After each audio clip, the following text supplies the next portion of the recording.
And we are indeed live. What is going on, my frosty friends? My name is Winter Cassius, and welcome back to Discord Dungeons and Dragons with the Solaires.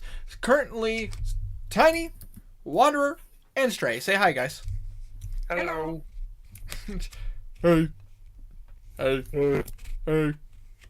Wanderer's having technical difficulties. Oh, wait. Oh, is Wanderer having technical difficulties? Oh, no. Your mic stuff. Oh, no.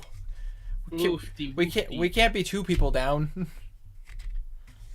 We really can't be two people down. We're about to say everyone might die. Oh my die.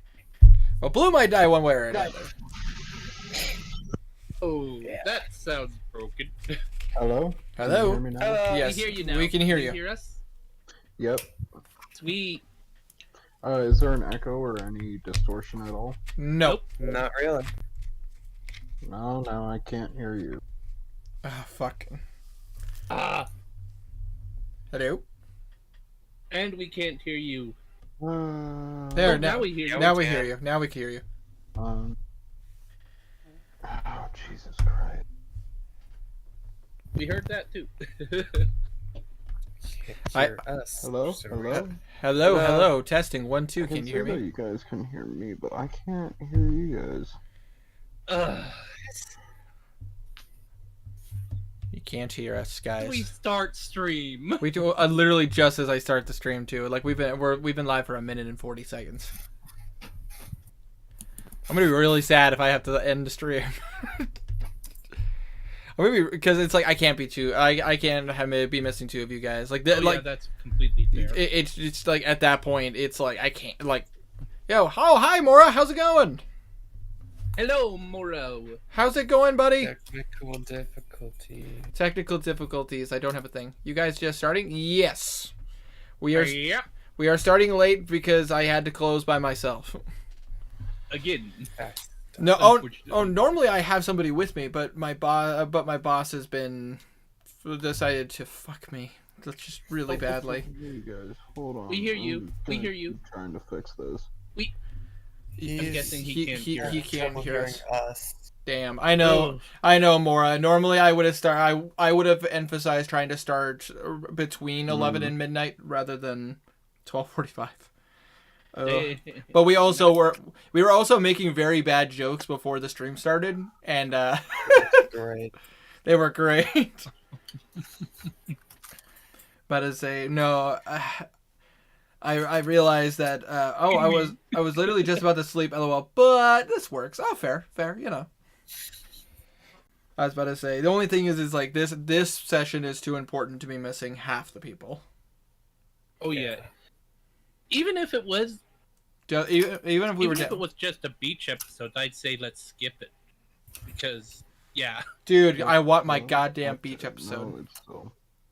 Can you hear us? I'm working on it. I'm still working on it.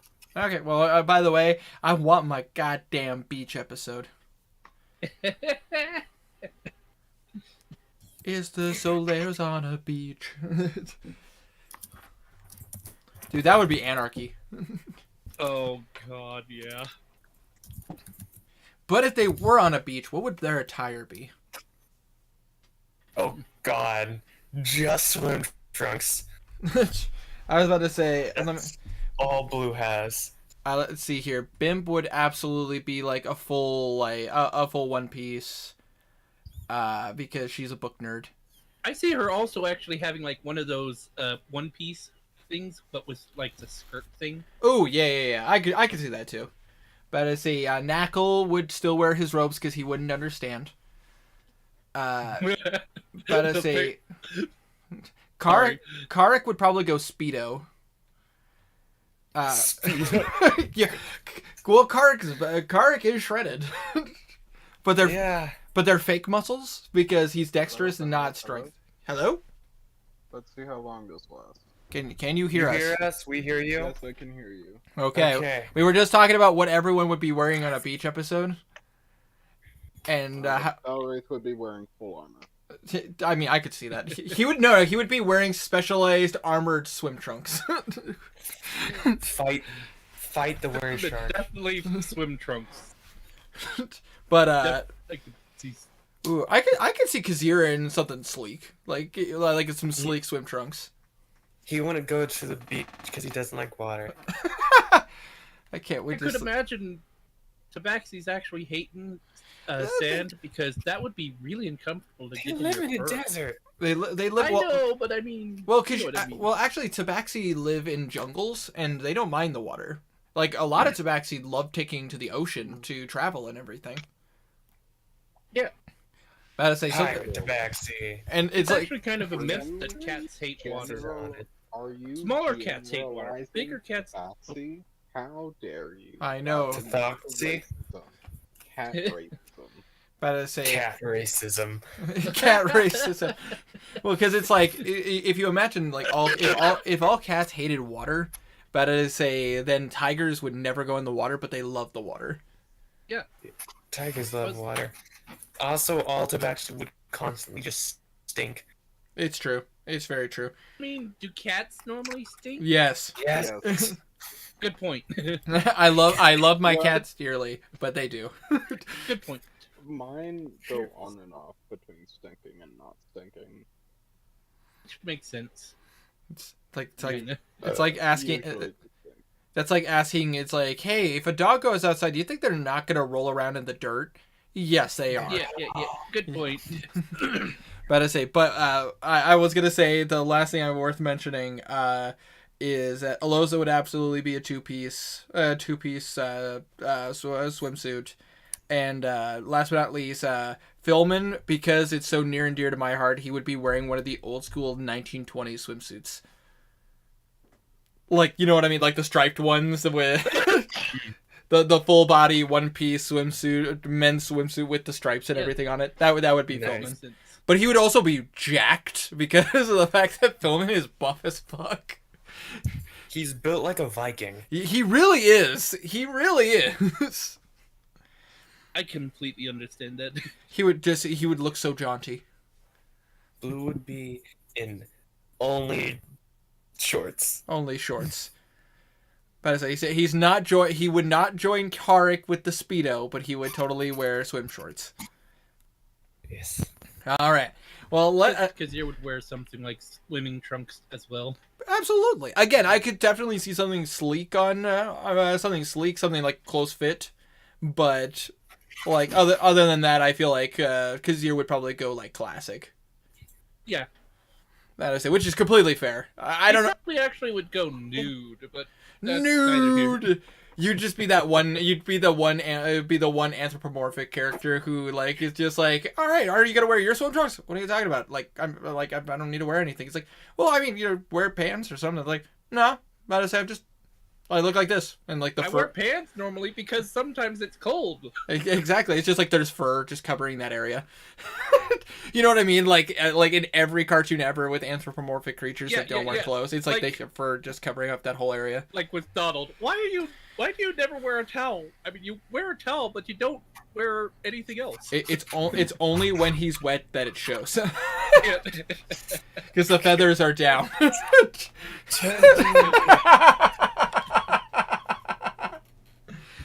Oh, Guys are mature. gosh. We're incredibly mature. Oh man. Okay, let's get into the game because this is gonna end up like my stream last night where we're making really really bad shows. Okay, let's go ahead and get into this. So, you know what? Fair, Mora, fair. So,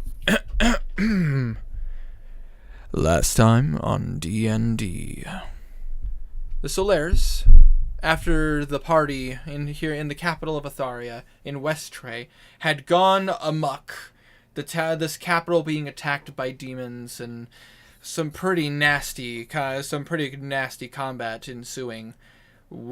Delegated and spoke with the avatars, hoping to derail this fight away from the civilians, protecting as many people as possible.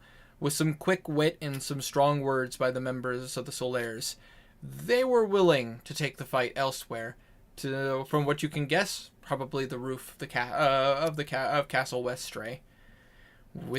The party then proceeded to protect the civilians after Blue had taken the princess to the queen to safety. Apologies, former princess, current queen.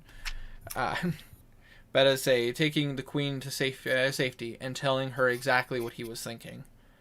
Upon leaving her in a very safe bunker underneath the castle, teleported back to his friends and proceeded to protect civilians from various demon attacks and incursions. Kevlar and the party heading downwards, taking the people to the courtyard of the castle in order to. You shoot ghosts. But I say no war crimes. I say, but you guys chose. Shut up. You guys chose to go to the courtyard, and as Kevlar was casting his magnificent mansion, you needed to protect the people from what you found out was a Nelfishni, a very powerful pig demon.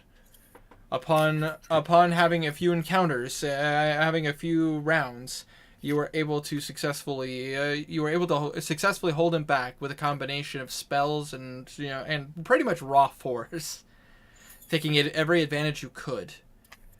Upon your success of nailing him down and then waiting for the right moment to strike, you were able to not only kill the Nalfishni, but find him permanently dead on the floor, as his body did not return to the abyss. Hooray. Successfully bringing everyone into Kevlar's magnificent mansion. Most of the party took this opportunity to get a rest, to be able to heal. Then, as Blue decided that they all needed their equipment. If they were going to get into a full fight, they needed all their items. Blue, borrowing the boots of elvenkind from Kazir, was able to successfully make his way through the courtyard, down the main stairway into the city, and it was able to narrowly escape a few of the demons. I'm not gonna lie, Tiny. If you did not have the boots of elvenkind, that could have been really bad. Yeah. But to say, not to mention casting. It was very smart to cast Grace on yourself as well. That was very smart on your end. But I say it could have been. That could have been if you would have been caught in the streets by yourself. That could have been really bad. Especially if you started a fight, which would have attracted attention. Yeah. Just saying.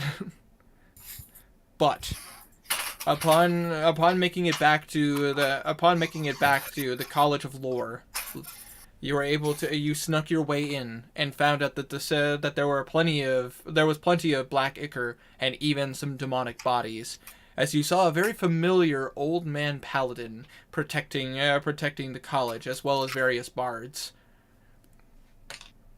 Making sure they were aware of you being there, you went in and you found your master's vault.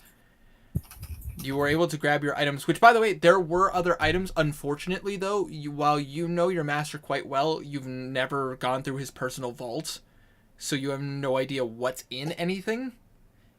So there were plenty of stuff. It's just that most of it's pretty well concealed. Most of them are like in bags of holding or various other like holding items, so that they're not So without going through it, you wouldn't know. Exactly. Understandable.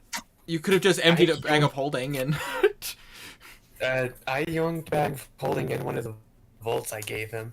Yep, you did end up taking one of the vaults back from him, but being in like his private vault, you would you found items. It's just the problem is that his specific, like, all of his stuff is very like, or in a very specific organization that you're unaware of, because you've never, when we've talked, we kind of agreed that you would have access, be privy to a lot of his stuff, but he also still kept his own.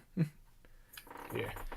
So basically, if you would have taken the time to do an investigation check, you probably could have found more. But based on your mission, you were like, I need this stuff and I need to get back. And upon doing so, you took your time to be able to make your way back, noticing that the Aurora Ward had been a lot of dangerous things, a lot of dangerous sounds, a lot of explosions coming from the direction of the Aurora Ward, thinking that that might be where the most concentrated fighting is. And upon going up the stairs to get to the secret passage through the courtyard, you saw the Church of the Dawn Father, Palor. Pretty much large chunks of it being destroyed.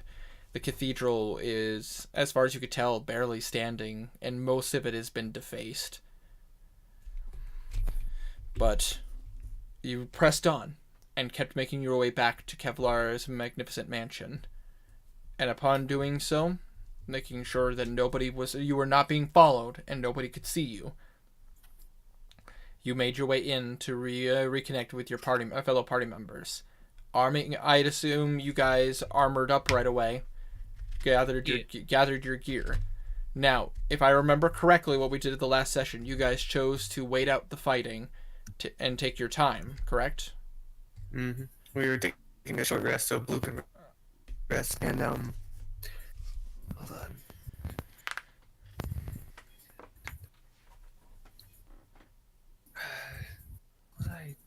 Is Wanderer still hearing Right. us?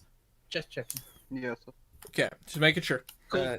And we still hear Right, you. well, while waiting, I was gonna ritual cast Identify on the pink pearl I was given. On the what? Oh yes, on the pearl that was given to you by Kevlar. Kevlar. All right. As you take the time, let me pull up my notes here because this is a very specific item. It's one of Kevlar's personal items.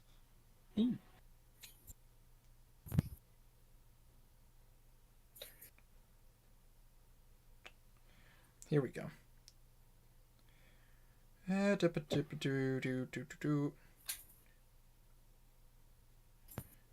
right.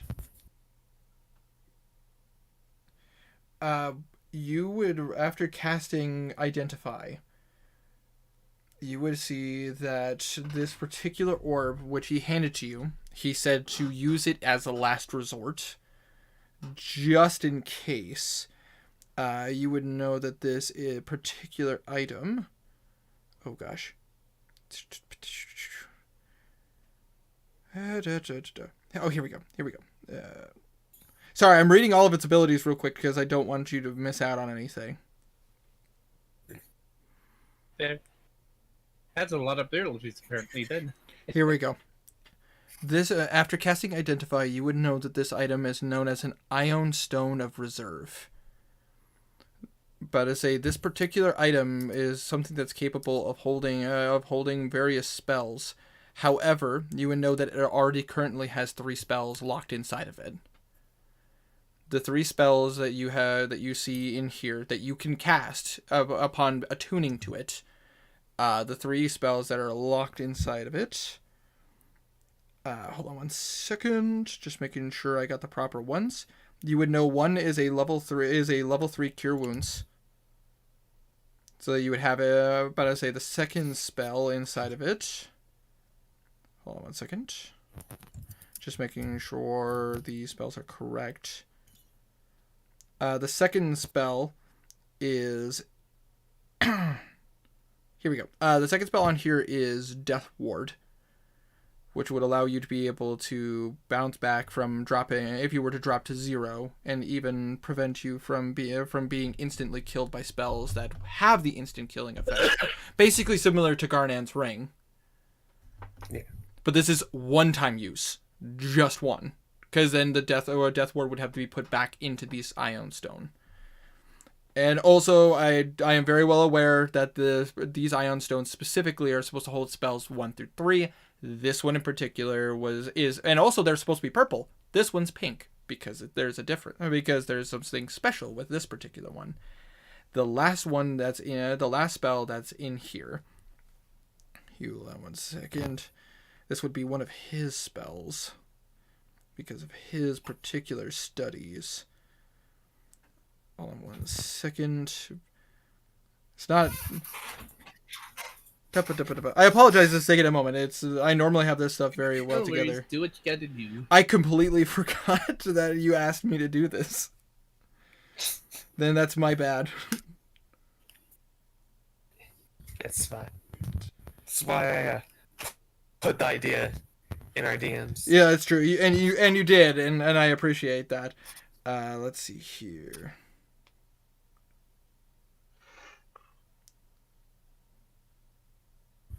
The last spell you would know. Well, actually, I don't. You've never heard of this spell before.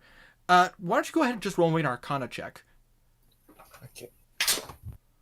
Arcana.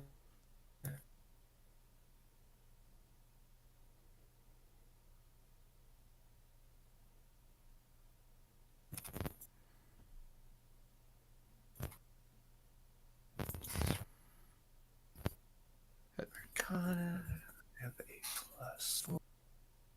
16. 16? Okay. So you would know what this spell is because it's not ridiculously high level that you wouldn't have studied it. But this is a spell that technically is illegal. It is a necromancy spell. Oh. It is a spell known as Feign Death. Oh. Basically, you would know that this particular spell was designed to make it seem like someone is dead. Like, basically, no one could distinguish the difference between someone if the person was alive or dead. Technically, this is a banned spell because by the rules of Atharia, they have a very strong, resistance to necromancy. Even past necromancy, it's could be a really dangerous spell. Well, it's a very good spell if you wanted to fake your death. Yeah. Well, I mean, Hey. dangerous as in like getting your ass out of jail or wherever. Exactly, but it's also a very good spell if you wanted to trick someone. Oh yeah, definitely. So I'm gonna fake my death this session. So, just to remind you once again, the spells in there are level 3 cure wounds to be able to heal Yeah. yourself. Oh. That is one is the I spell. wrote it down. Okay, just making sure. DMs. But I see it in the DMs. But I just wanted to make sure you're aware. Second one, Death Ward, and the third one is Feign Death.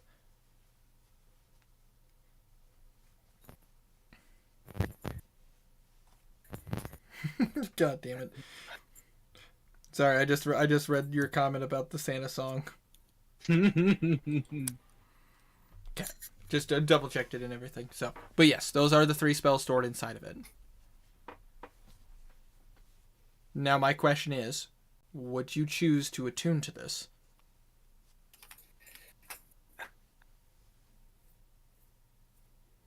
I tuned to it. Beep beep.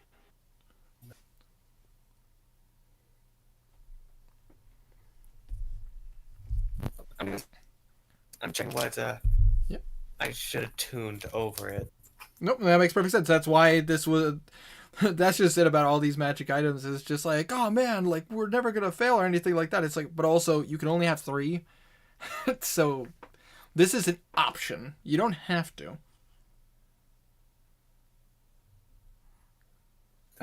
I'm gonna hold up. I'm gonna hold up Lyra.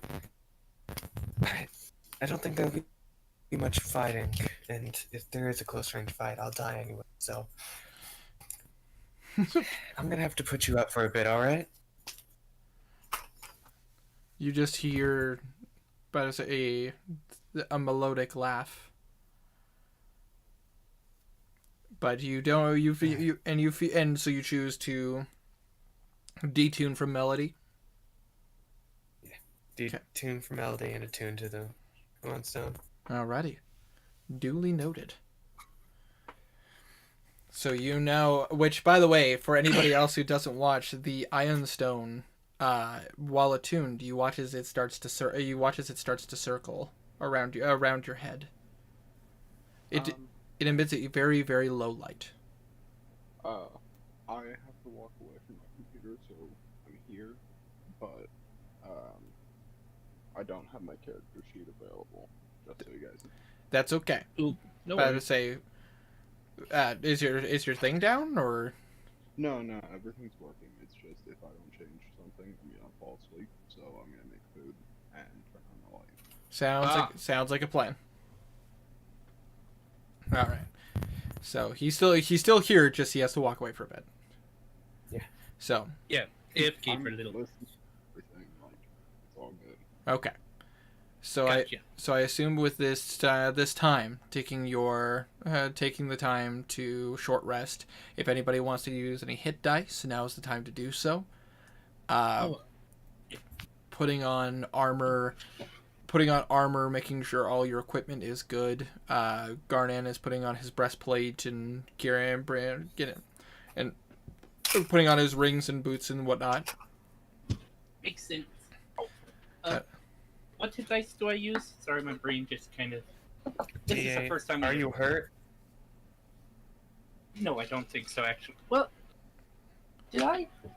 I think we might have. Let me double check. How did I forget to get everything ready?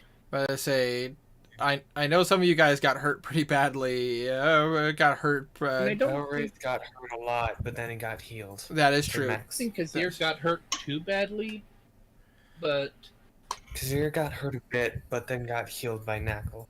That is true. That is true. Knuckle was like selectively choosing his spells. oh yeah, yeah. I don't think I need to use them yet. God, how did I forget everything? I thought I was ready for this. That's okay. It happens, man. Yeah. Alright. I'm gonna get the party together once we're all ready. Absolutely. So, They'll be taking the time to put on armor and all that. absolutely. But I say so with armor on, weapons at your sides, or all your magical items back on you. Which, by the way, going through this party, then dealing with all these demons with only just your weapons, I'd assume for most of you, this probably feels really good to be back in your armor. Oh yeah. Kazir feels so much more relief having his sword, weapons, So, especially after how bad he rolled with a stupid sword. So- and, bow. so my question is, would you guys be taking off your fancy clothes and like folding them up and putting them in the bag of holding? Yeah. Nah, they get put under my armor. Noted. But I say, Yeah, that's right. Moose, I would assume most of your party is taking off the suits and everything because of the fact that they would, especially for Philman, he loves his suit, but unfortunately he needs the space in his armor because he's a big old gator man. Yeah, which makes complete sense. Boo's keeping it on to look professional to be in front of from Alden. Fair. I don't remember. Did I take the glamour enchantment? Yeah. Yep, you did. I You did? still got that armor set. You still have that armor set. Okay. I'm just sure. But I say, so you got the glamour armor. My question is, are you making it look like your standard armor, or are you making it look like something else? Fancy suit. I'm not anything. Man, could you imagine if you glamored your Yes, your like plate, you armored your you glamored your metal armor, and then someone tried to hug you, and all they hear is chink, like this, Yeah. like that one scene from Robin Hood Men in Tights when yeah. when Robin found out about the Everlast chastity belt. I know exactly what you're talking about. Thank you. Just like, oh, that would be my chest. It's an Everlast. No kidding. But anyway, Royal locksmith. call the locksmith. Call the locksmith. Anyways, everybody takes the time to get their armor on, their equipment on, their weapons at their side, and everything that they need. And I assume you guys decide to take your conversation to a separate room away from the party members. My question is, would you be letting Kevlar know what's going on, or would you rather him be not in the know? I'd rather them be in the conversation. You'd rather him be in the conversation? Yeah. Okay. Then he will basically delegate to some of the other people in the party to like that were at the party, and they will entertain and keep everybody occupied, kind of calming people's worries. So you guys are brought into this separate room, and because of how Kevlar has designed it, and it looks very much like the inside of his, like I mentioned before, the inside of his mansion looks like the Bard College and the castle mixed. And basically, you guys were in this like lush like grand entrance area, kind of like if you guys like first entered into the Bard College, that massive waiting room. That's kind of what's the main entrance to his manor is. But as he brings you into this other room, Blue, you would immediately recognize this room. This room very much looks like one of the classrooms, of which you like with a massive stage in which the bards used to practice and go especially the lecturer would be able to show you guys proper like notes. The acoustic would be really good for practicing singing and so on and so forth. Just kind of giving you guys a mental idea of what the room looks like. Oh, Blue's gonna get on the podium. All right. Doo. Alright. I have a plan, and you aren't gonna like it. So listen up. I need everyone to stand on standby. Make sure they don't know you're there, because if they do, this is gonna be bloody. How do you mean, son? Famalden is expecting me up on that roof. If I don't go, he'll come searching, and he will probably end up killing a lot of people. I have a plan. I'm gonna try and negotiate. It can be a win-win for us, or something bad's gonna go down. Kevlar is immediately gonna pipe up and go, friend, Blue, my friend, you do realize that's suicide to go by yourself.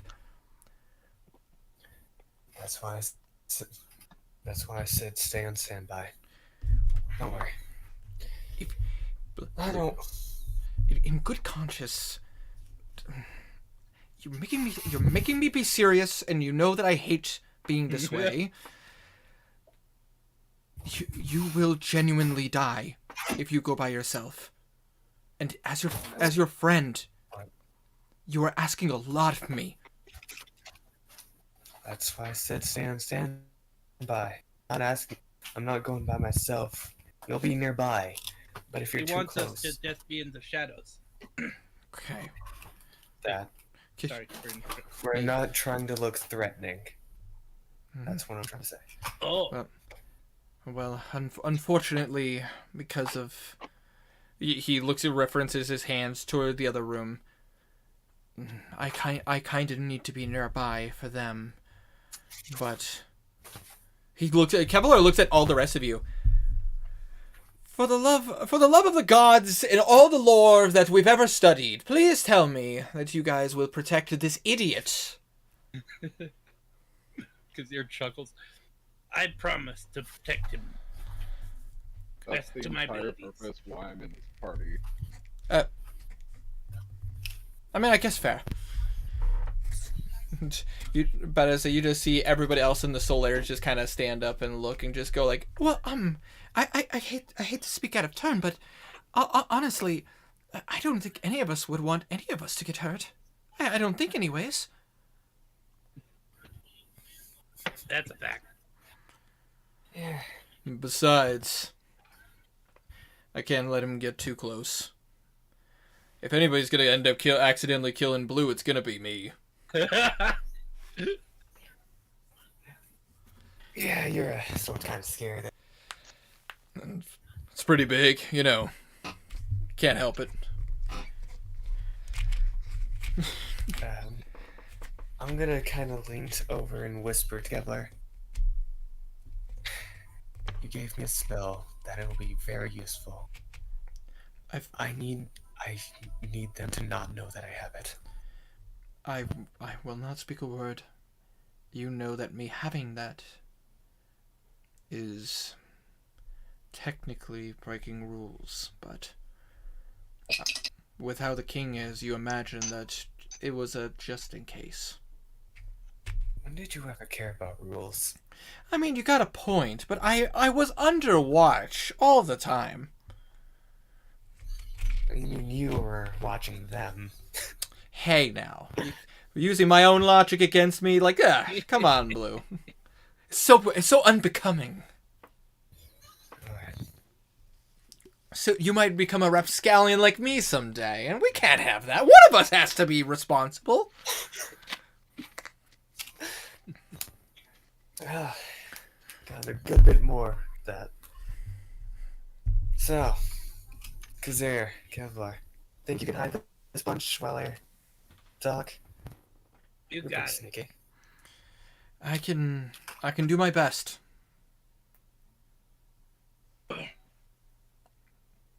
Best is all I ask. All right. Well, let's start off with a little bit of planning, shall we?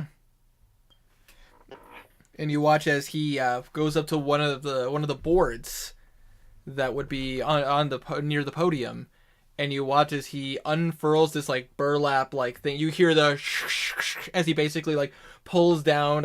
So you know how in school like you have like the screen that you use the projector on. Yeah. He basically has a really, really old school version of that, and there appears to be a castle, the blueprints to the castle in it. Wow. Well, you again, you have to understand. I created this place. I learned this spell specifically for comfort and for the lulz, if you will. You know, to prove I can. Fuck our teachers. Anyways, I also did it in case I needed to escape. The king has always had a vicious temper, and as his jester, I have definitely been in his ire before. Having a way to escape, it never hurt to have one. That's a fact, man. And one might say I have a pretty keen mind, so I like to be able to know where I can go. Puns. But as you can see, as he shows you again, this looks like a layout of the castle. It's not full details. Obviously, there's some bits and pieces missing, probably because of the fact that he wasn't allowed there. Which makes sense. But as far as like most of the castle, it's here. If you're going to go into the castle, and depending on how they took this fight, and the amount of rumbles we felt, I assume that they're probably at the top of the castle, right here. As he shows you one of the 3 spires that like rise above the castle. It is going to be a bit of a challenge to get up there, I should warn you.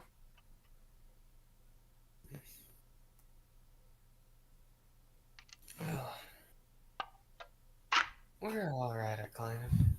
Most of us. Some of us. Some of you. You could take what you could do, and what I would recommend, as he points to where the party room is. If you take this door here, there's two ways to go from here. Downwards, which is where we have where we keep a lot of the wine, a lot of the alcohol, and you could keep going down to where we have the very special dungeons, which fortunately I haven't been in yet. Pulls his collar. But there is a staircase that goes upwards. And if you go upwards, you'll be able to... If you head upwards, it should bring you to one of the towers. I don't know if it will be the correct tower, but it's one of the towers. And at least from there, you can see where you're going.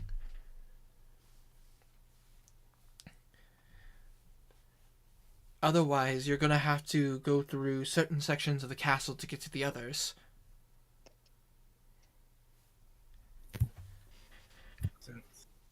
basically, you're looking at, if you don't go up the tower that's connected to this to this massive throne room, the next two towers would be, if you went into the royal study, you'd have to go. Unfortunately, though, you'd have to go through the royal library first to get there, and that would be quite the feat if there are demons inside of the building.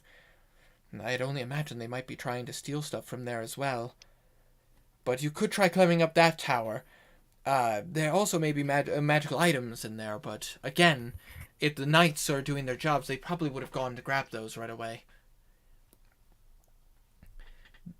And last but not least, there is one other path, and this one is probably one I don't recommend.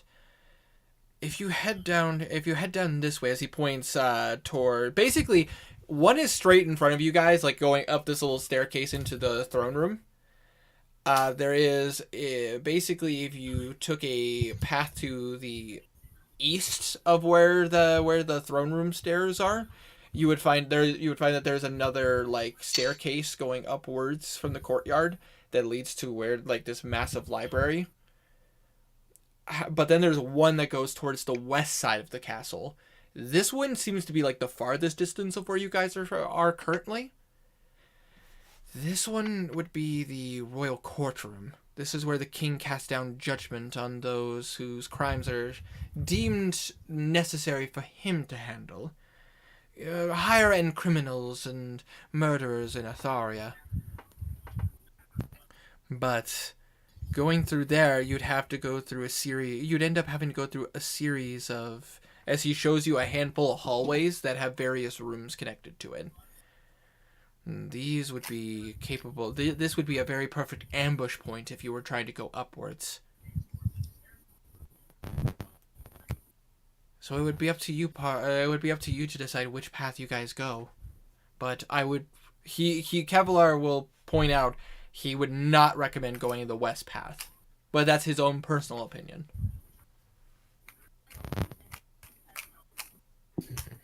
So you guys can discuss amongst yourselves what path you guys would want to take. So, prison cells, demons, or the judgments. Right? Correct. Let's try and... Yeah, this is something that as players I would allow you guys to discuss above board. Metagame means that at least recommended way has the most secrets. Makes sense. Fun things and gold and loot and shit. True. Yeah, but we're not really here for loot right now. However, it doesn't matter what we did if we all fucking die. I think Yeah, that's another fact. I think we should go for the judgment round. Yeah. There isn't really much there that demons would search for. Yeah, agreed. I think that's what us though. So I'm outvoted either way. So that's good. All right. So from what I'm hearing, you guys want to go to the west side.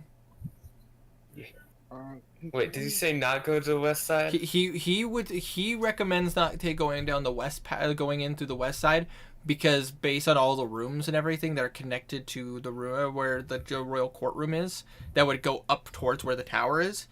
He comments that it would be a very good ambush point for demons if they wanted to jump people. However, Decent perception. I was about to say, however, this is just a theory. He doesn't know for sure, obviously. Yeah. Well, me and Kazir are really good with our eyes and ears. I think the west path would be decent. If they try and ambush us, we'll be at the ready. All right. Good with you? Yeah.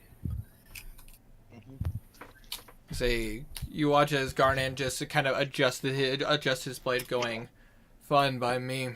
If we have to kill some shit, then we can take care of it. But we should still err on the side of caution. Speaking of caution, hold your swords. If we say attack, attack. Okay, hold your action, and if we see something, kill it. Works for me. Put my troop. Right. Alright. Just double checking something real quick.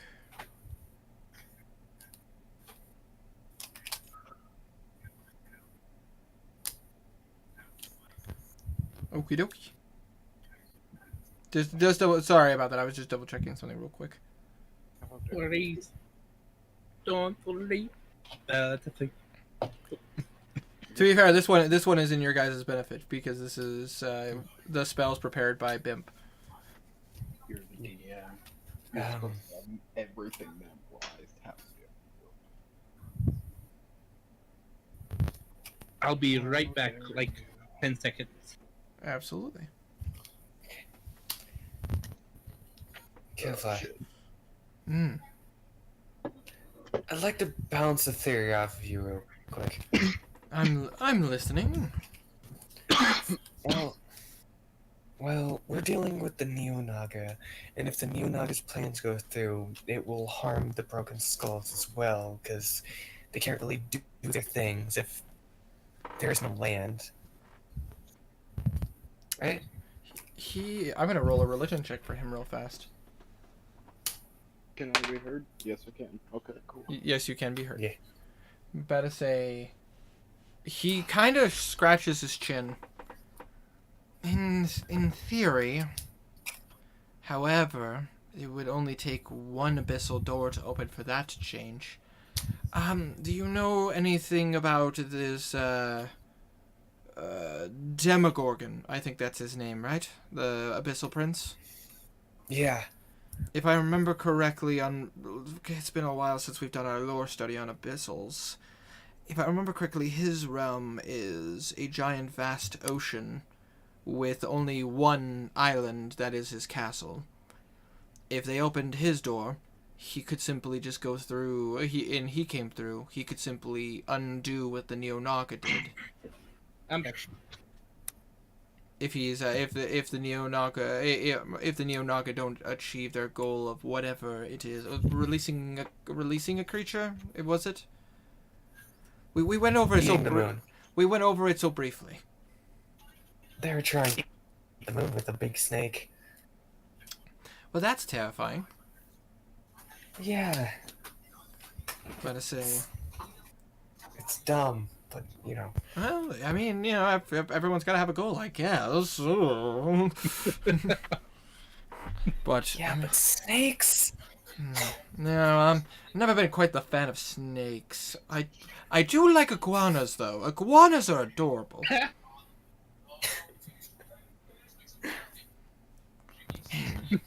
But with that being said, theoretically, it wouldn't be a bad idea. The problem is, if the Broken Skull had a problem with them, wouldn't you think that they would just take care of him? Probably. This is one of those things where there's going to be a lot of balls in the air, and juggling can be quite convoluted for a newbie. Hey. I'm decent at juggling. Well, you don't have my level of proficiency.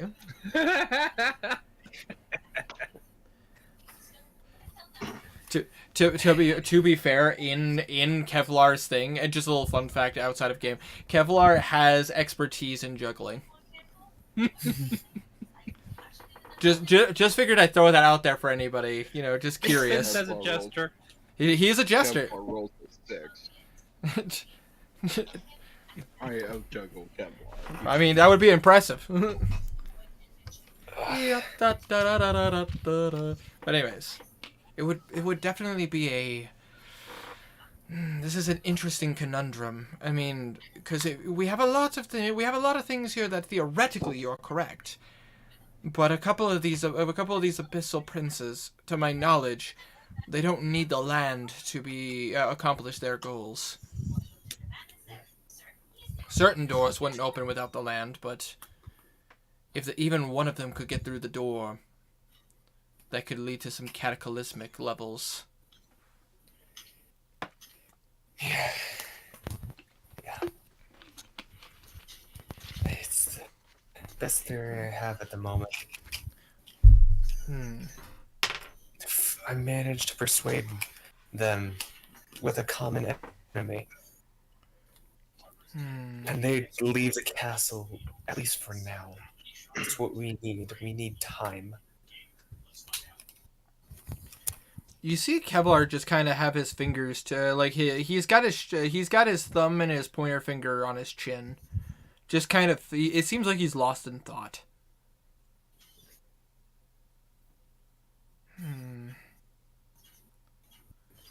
I don't understand. What is the point of all of this? They're trying to release the true king. And I get that. I mean, that makes perfect from the insanity of their minds. It makes sense. But why bother bringing this much attention to themselves? And look, as a jester, I know what it means to have attention on you. I mean, just look at me. It's easy for that. But why? They could easily have tried to open. These seems like missions that they could do quietly. Why make such a grand spectacle out of it? Can I roll an insight on that? Distraction, maybe? Am I A distraction would. personally in the A area? distraction would not. You watch as Kevlar kind of points at you, Kazir. Huh? That's actually What not. what did Belwraith say first? Can I roll an insight on that inquiry? Like, why would they be doing this so loud? I mean, yeah. If you want to roll, well, I would say. So, are you trying to insight like the people in this room, or are you trying to think of like logically why they're trying to do this? Logically, why would they try? Roll. I want you to roll me an intelligence check. Straight into Intelligence? it. Straight intelligence. I have not advantage because you love me. Well, I do love you, but no. Advantage from yin and yang. That's not bad. That's not bad. That's a 19. That's a 19. All right. You think about it. Kevlar, you watch as Kevlar points to Kazir and kind of like agreeing with him about a distraction. And the thought of a distraction, the more you think about it, the more your mind goes back to. And this is something, if I remember correctly, still only Belwraith knows about. Belwraith remembers that there is a location where one of the abyssal nexuses are. You would know that there is always a standing force to protect it.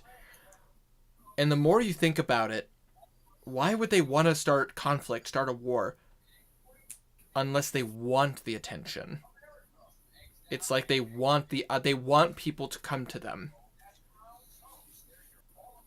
This is a fucking distraction. We need to get the fuck out of here and ignore everything that they do. This is the first time that Belwraith has sworn. No, it isn't.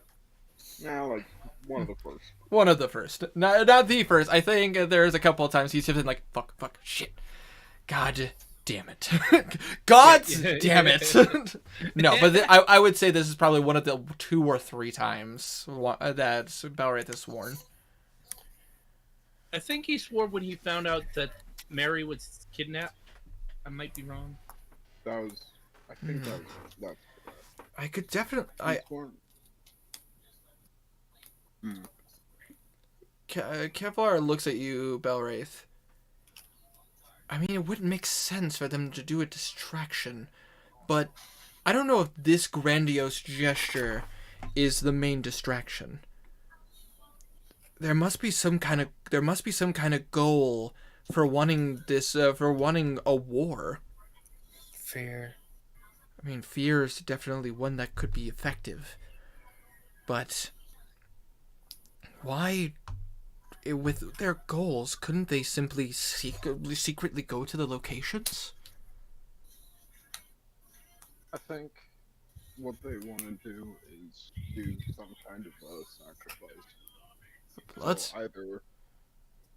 either I am going to that conclusion, right? Like that is the conclusion you're leading me to, Hmm? out of character. I mean, yeah. Who knows? Maybe. I mean, they're demons. Okay, I'm going with it. I think they may want to sacrifice, so whether we kill them or they kill us, either way, they are collecting bodies for their sacrifice. I think we just need to leave. I will say, if anybody wants to roll a religion check, you certainly can. Oh, what the heck? Sure. Nope. That's a 3 on the dice. And my religion, I think, is 24. 0. K- Holy 24. Oh, my religion would have been 4. I mean, my religion is 1, so it's dice. You know what I mean. Kazir, blood and demons. Makes sense. Just makes sense. Yeah, it's like, Blue. yeah, I'm for blood demons. It's blood and demons. I mean, you're confident there must be a blood demon out there. But Yeah. Blue, you would know that blood sacrifices and like life sacrifices is very much a demonic and devil thing. That is a common practice. This is something that, like, from studies of religion, Orcus has done stuff like that, but in the past with his champions, you've seen stuff like that happen with Demogorgon, who loves murder, and you've definitely, and you even swear you've done some reading about Yefnafsu, the Knoll Abyssal Prince, because he loves his champion loves to hunt, so doing blood sacrifices in the form of hunting has definitely been one. It wouldn't make sense to bring a bunch of people together if you wanted to do a mass sacrifice, but a war on one front, like, wouldn't the sacrifices need to go to wherever the conflict is, in order, like, wherever these quote unquote nexuses are or doors, to be able to, like, open something? There's a lot of odds and ends here that some add up and some don't. Well, okay. Demogorgon or Orcus. Oh gosh. Boop, boop, bop, boop. That happens whenever I go to another tab. Demogorgon, Orcus, and Yenov. Those three really like blood sacrifices for their champions. I think they're just trying to.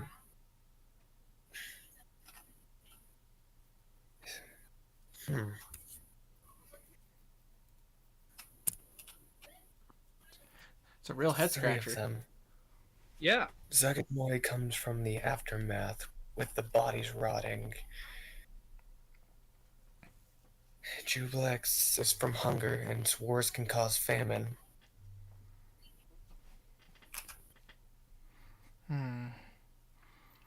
If I understand, Grosset is all about joy of pain. That dude's weird. What would the Gargoyle Abyssal Prince have anything to do with this? Joy of pain. Oh, Deception. Blue just said the names. Yeah, that's true, but you guys are also in your own in a private Good point, dimension. Yeah. Good point. Okay, just to click. You would be right about being worried, but you are currently in a pocket dimension. Damn. Yeah. Makes sense. Pocket dimension. You can say the names as much as you want in a bag of holding. Pretty Yeah, much. yeah. But if you say it, then if you say it out in the material plane, Then you're it's trouble. you're inviting That's prying right. eyes. Yeah, exactly. Which Question mark is watching you. yeah, pretty much. But Fair. fortunately, most of you guys wear anti-scry necklaces, but you're also, like, alerting them that someone's talking about them. Yeah, it would be kind of like hearing someone say your name, but you don't know where it's coming from. Exactly. They would get a general idea of like where, but that's it. And with the anti-scry necklaces, they wouldn't be able to watch you. Well, Cool.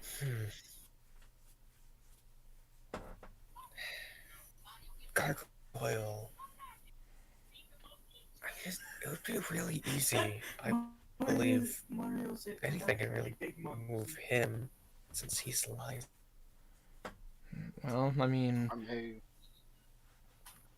I may not be Could all just be a exactly trick. correct. I may not be exactly correct. However, there's something more going on here than just a war. Yeah. There's something more going on here, whether it's long term or short term, I'm not certain. But indeed, I would definitely agree. There's got to be more to this, but I think this is more. This what they're doing right now is a message. But this is definitely going to be something that I think a lot of us are going to be trying to rack our brains around. Agreed. Well, while we're racking our brains, people are dying outside. True. We might want to get a hold of what. We might want to start playing. Well, what would you guys like to do? Or would you like to go straight in and try to find them through this direct path, go around the east through the library, or go to the west towards the judge to the royal courtroom? I just want to do whatever gets me there fastest. Well, the quickest, depending on if they are in this location, would be directly. He will point to the map and show directly above the royal ballroom where the throne room is.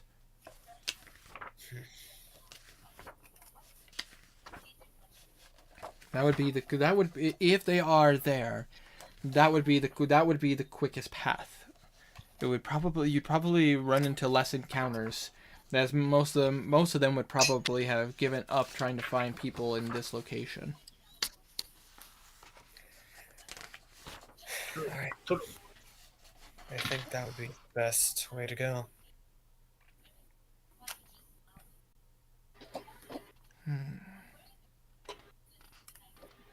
In that case, let's. He watches. He kind of mulls it over. I would say, go with extreme caution. Regardless if they want to fight or not. I mean, if they wanted to fight, they could have fought you directly.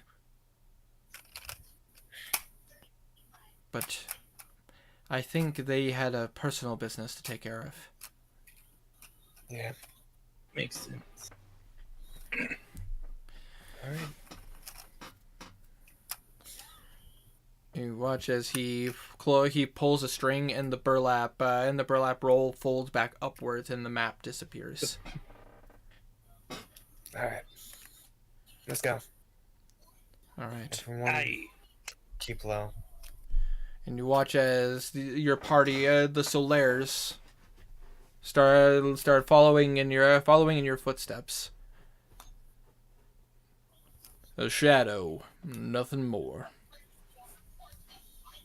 Yes. All right then. Let's go pay a family visit. I was wondering. You're going to what? I'm just checking how long guidance lasts. Mm-hmm. Guidance lasts for 1 minute concentration. Oh shit. Okay. Oh, shit. But it's a cantrip. It is a cantrip. Oh, you. I was just thinking that I can cast it ahead of time, but if it's only a minute, then I mean, you can Well, you cast could it, and then cast it again, and then cast it again. Yeah. Cantrip. That seems. Yeah, I mean, but like, why would I do that? Yeah. True. So, no, my question is, do you guys head out right away? I don't see why not. Yeah. People So, are dying. so it has now been about 2.5 hours since the conflict started. Now that you've exited, you're still hearing fighting, but it seems to now be very centered on the city, not really the castle. The castle, you hear it being, it's kind of at first kind of sounds eerily quiet, but you then suddenly see the castle shake a little bit, and you hear loud booms. Come on, everyone. We need to hurry. All right. Right. So now my question is, are you going stealthily or are you just running? Stealth. Well, actually, what are you guys thinking? We need to get there fast, but we also don't want to get caught off guard. Do you want to try going at a somewhat stealthy pace? Somewhat stealthy. Kazir can cast Pass Without a Trace now that he has his sword. Yeah. This is true. So if everybody gets close together, Kazir, if you would like to use your blade, you could use cast Pass Without a Trace. Yeah, I will do that. All right. So Kazir, as you grab the handle of your sword, and you start to pull it out, at first it kind of just seems, as you pull the blade out, it kind of seems like, at first you don't even see a blade. It almost seems like nothing. But as you concentrate on the spell, you watch as out of the handle, this kind of blackish smoke hits the ground and starts to engulf into your guys' shadows. And as you move, you see no footprints behind you. And any light that you see, you guys seem to fade more into the shadows of the light. And as you continue walking, you just keep that grip on the handle of the sword, I assume. Yeah, yeah. All right. So then I would like you guys to roll me a stealth check and add a +10 to whatever your normal roll would be. Hey. Oh, Wow, I really needed that. I rolled a Yeah. fucking 3. Me too. Heavy armor sucks. Heavy armor's a pain. That's gonna Wait, be Belrain rolled that too? Uh, Shit. I have Stray, difficulty remember, on you have also. advantage. Oh yeah, yeah. Thank you for reminding me, Blue. Thank you. I forgot the elven boots. I have disadvantage on. Okay, so that's 13 on dice plus my Stealth. shit. Yeah, brain farting. I got a 40. What is my stealth? Let's see here. If I remember correctly, Pretty sure it's- you have expertise in stealth. Yeah. So that's +11. That's +11 naturally, so 24, and then plus another 10, so 34. I got a 40. Blue got a 40. Pretty low Holy rolls all shit. around. Balwraith, what'd you get? 14. Oh. I assume that's with the +10.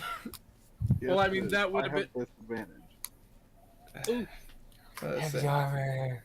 Heavy armor. Well, fortunately, Heavy armor. most of the party has been pretty good with their stealth checks. Philman's right there with Balwraith with a 15. Disadvantage because of heavy armor. But Karik, however, had got a 33. Alright. Let's say I Bimp. rolled less than half. And Bimp? I got a 14, which is pretty fine. Bimp got a 26 Alright. because that was a natural 16. She has no points in stealth. Losa, not great, but fortunately her stealth is okay. So that is 20.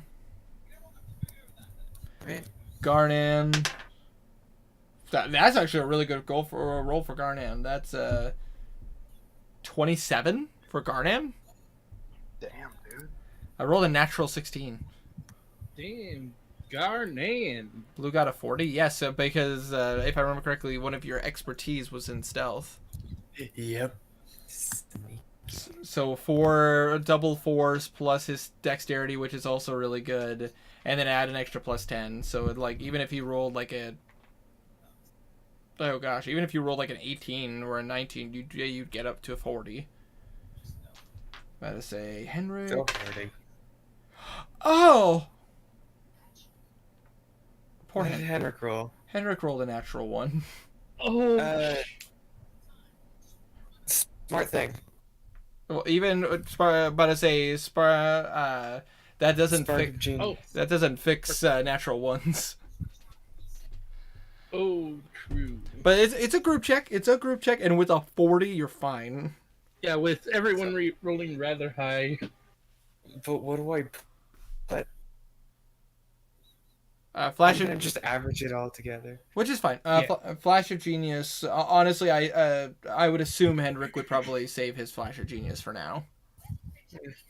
Oh, never mind. So- Herma says Flash of Genius. So with his dex, So what's the stealth? see with his dex, about to say, trying to see Henrik's notes here. Herma, about to say, back at Herma. Remind me, was Henrik proficient with stealth? I'm going through my notes here.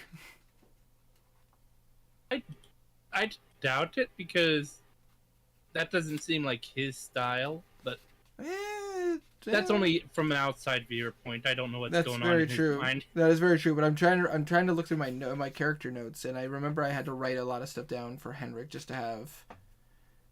He's proficient in Oh, everything. Backcat gave me help action. You know what? That can't give You you know- health action. I don't think so. I Because don't. he can do that. I was about to say, you know what? I'll give him that. I'll give him that. One reroll. I took all the smart skills. Yeah, that's what I figured, but it never hurt to double check. Yeah. Oh, well, that's never mind. Much better. That was a natural 19. So that's 19 plus your dex, which was fucking godly. So 34 for Henrik. About to say Knackle got a 18. He did not roll great. Alright.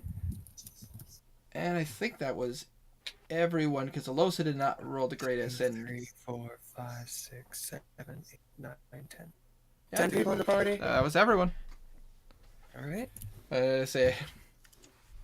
So Yeah. with the help of the with Pass Without a Trace, even some of your loudest members are moving pretty deftly quiet. Yeah, it's a 26 average. Your two big bulky boys are having a hard time with this whole situation, even with the shadows. But fortunately, more of the stealthy individuals are helping out. Henrik almost falls off of the staircase. Fortunately, Batcat was ready to go and basically backpacked him to make sure he was okay. And you guys start making your way through. And this is where I'm going to start entering I'm going to paint you guys a word picture, okay? Okay. So as you, Okay. Henrik was a nerd, not a stealthy man, indeed. Basically, as you guys are walking through this up the staircase back into the ballroom, the room itself has been tossed. Like it's pretty destroyed. But thanks to you guys, no bloodstains, no dead bodies. You do see some black ichor from where you guys fought some of the creatures. And bug splatters. Yeah, and bug splatter for sure. But as you continue forward, you continue on in silence. However, as you start going to the door that leads upwards, as you pass by the balcony window, you do see another one of those massive apes kind of looking around, and you just hear the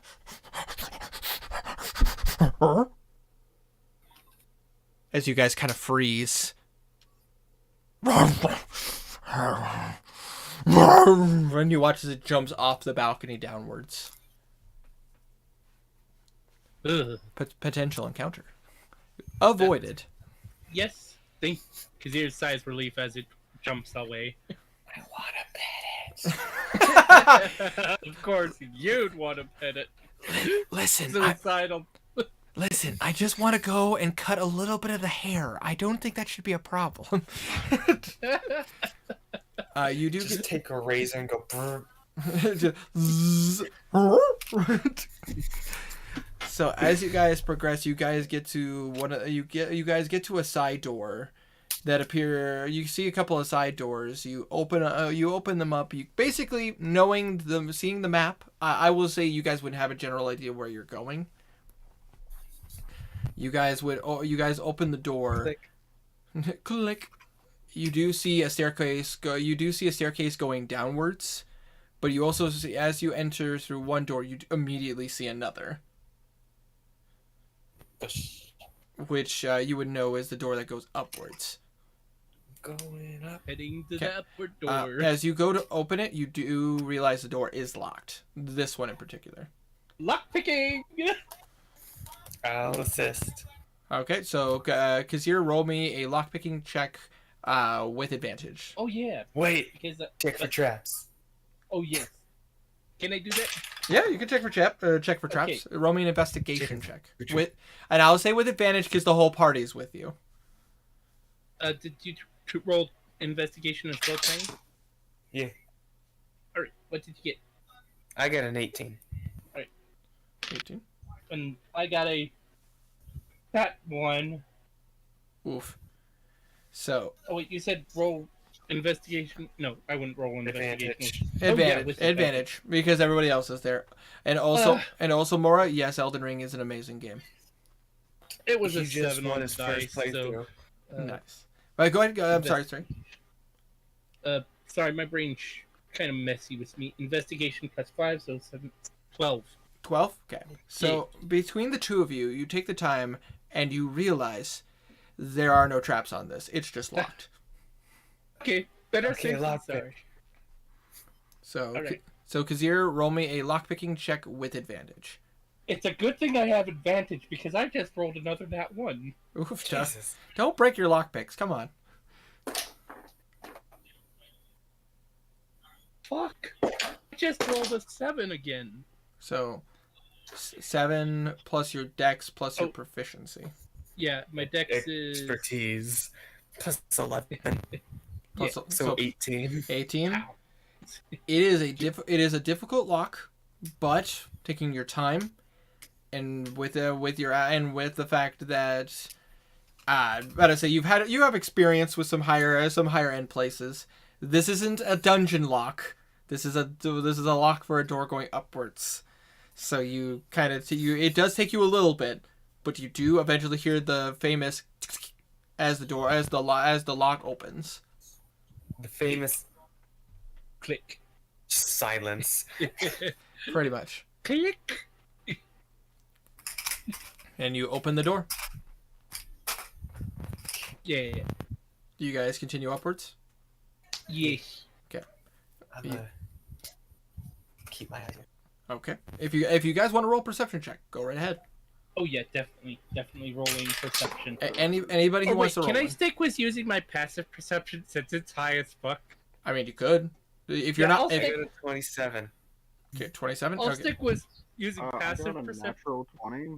Ooh. Nice. And then a passive 27 overall. 27. Okay, so two 27s, and then Kazir we going with passive perception, which is a plus 19. It's a plus 9, solid 19. solid 19.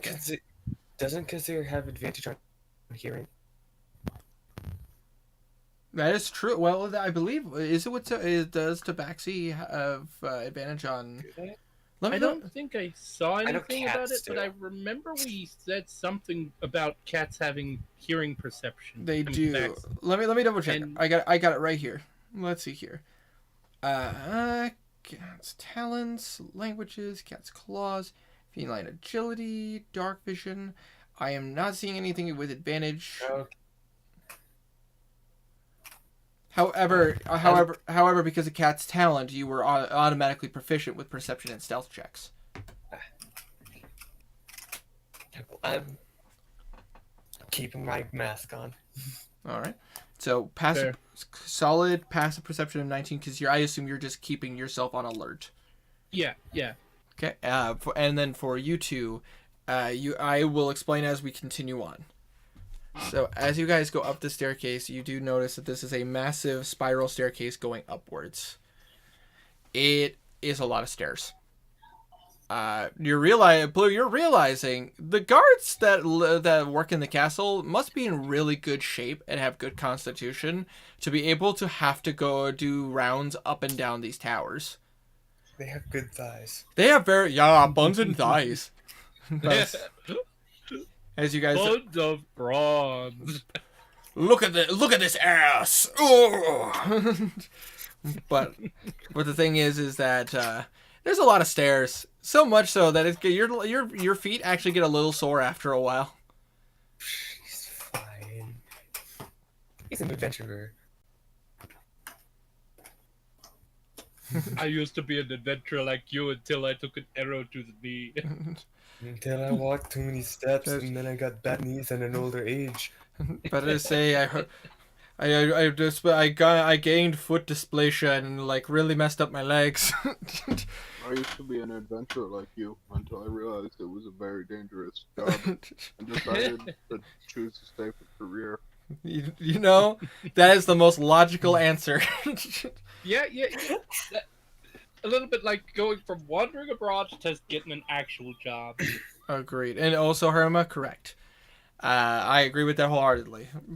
But so as you guys go up the spiral staircase and you kind of take your time peeking through windows, Blue, you with that 27, you can see actually Blue and Belwraith, as you guys look through the windows, you still see the massive destruction that was done. Now that you're in a really high point where you can see a lot of this, like Blue, you had a pretty good view from like the staircase going up to the castle. Now you can see like a large sections of the city. And I will say because of your passive perception being so high, you would notice this. Notice how the damage to the city. You see two massive craters from where the window stares out to. Now that you're high enough to see where those strikes must have hit, and you can see that Blue, you would immediately recognize one of them being in the Aurora district. And not to mention, for all three of you, you would notice that the combat is still going on in the Aurora district. Blue and Belwraith, looking out at the city and its destruction, you both notice something that catches your eye. One, you notice that the Cathedral of Pelor is still standing. It's very damaged, and sections have been blown off, and massive chunks are now missing. But somehow the building itself is still standing. And you also notice that one ward is not touched. Like this city's been wrecked hard. But there's one section that hasn't even been touched. If you Blue, if you would like to roll a history check, you can. All right. That would be a 16. About a 16? About a say. This wasn't a high DC because of your background of being from Westray. You would know this area as the Midnight District. It is a place where a lot of people go to buy herbs and go to buy charms. Like you know the old, like if you went to like a big city, you'd find this one store that goes, if you wear this necklace, it will protect you. Yeah. This place that section hasn't been touched. Like, nice. Completely unharmed. It doesn't look like a demon has even gone there. Like, you know what I mean? Like, you know how if you looked at a piece of paper and like you sneezed near it, it would be a miracle if that piece of paper did not catch a bunch of spittle as you sneezed. Yeah. Yeah. Picture it that this piece of paper, that piece of paper got nothing. Like you sneezed right at it, and the paper's fine. You know what I mean? Like it's like, how the fuck? I just with a 27, That is, I will say, you guys absolutely notice that. And I need to check that out. I need to check that out. maybe you might have to. But I need to go there. you guys go all the way up, and you finally get to where you see another door.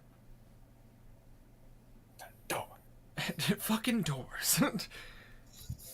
I will say, Stray, you are muted. Thank you for reminding me. Not a problem.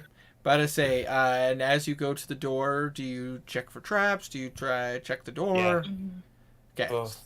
Yeah, we'll check the traps. Check for traps first. Damn it, my dice are being mean today. Oh wait, do I have proficiency in that?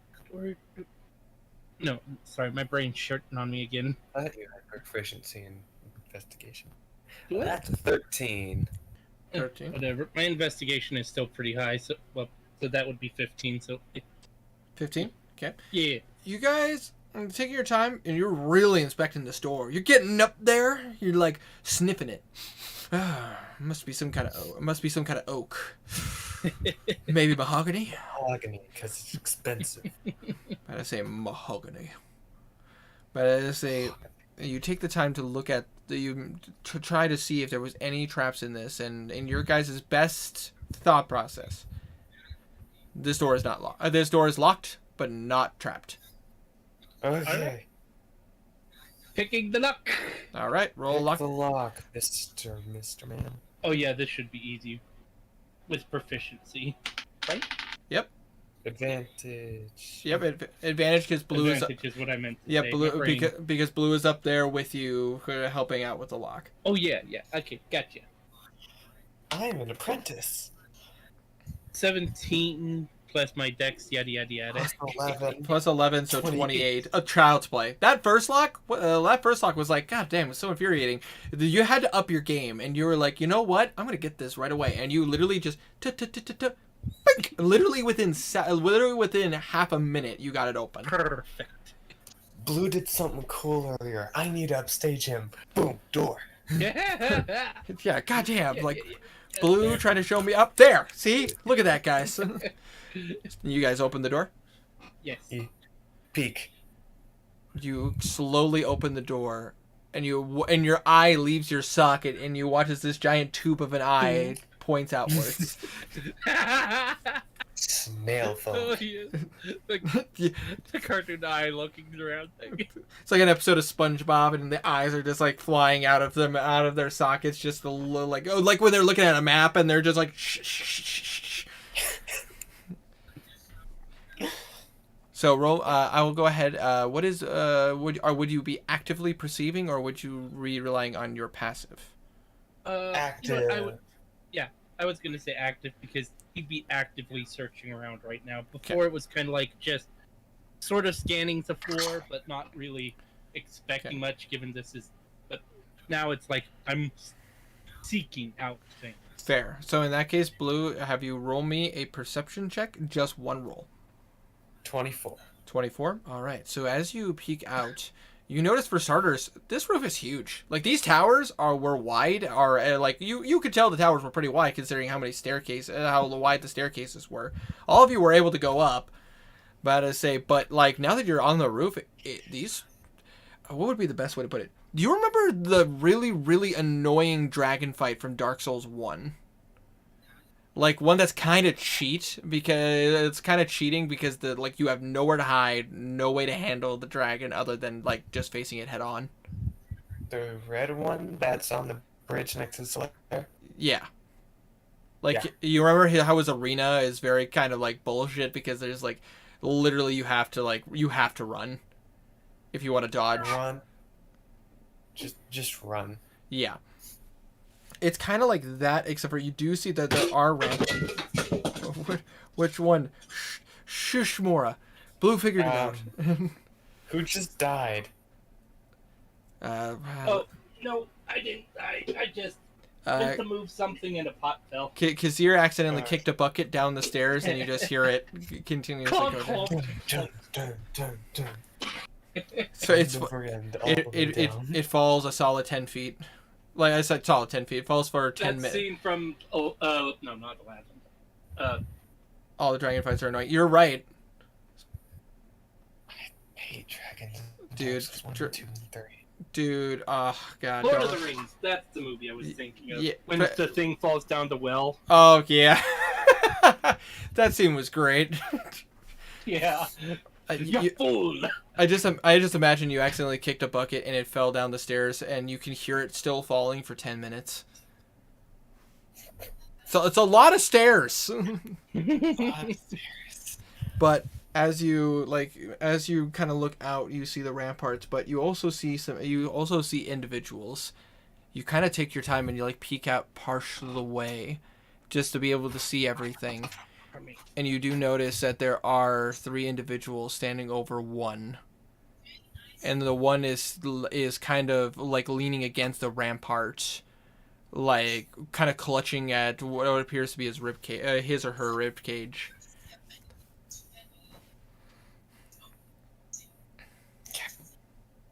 All right. Okay. Over where? Based on from where you are, from where the door is, they're about a solid 120.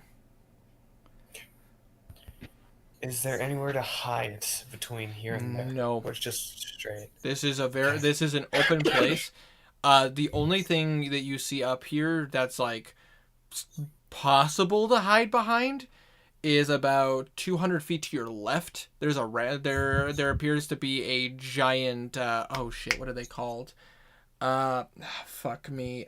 Siege weapon, but in this case ballista. Thank you. Good lord. The name escaped me for a moment. I appreciate it. Basically you do see a giant ballista, but off about 200 feet to your left.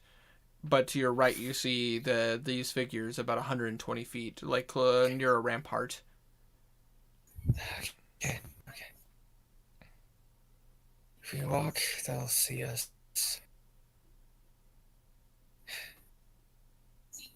All right. Over here. All right. So, what do you do? All right. You guys stay here. Keep watch. If you see me fall off the roof, don't move. I just imagine, like, because you're near a window and you see Blue fall, and he's like, shit!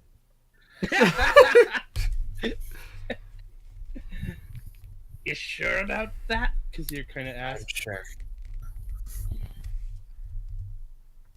We'll be staying. All right. We'll be staying next to the door, son. Pardon me for being blunt, but if shit goes sideways, we need to be ready. Agreed. Prepare. Set up whatever you need.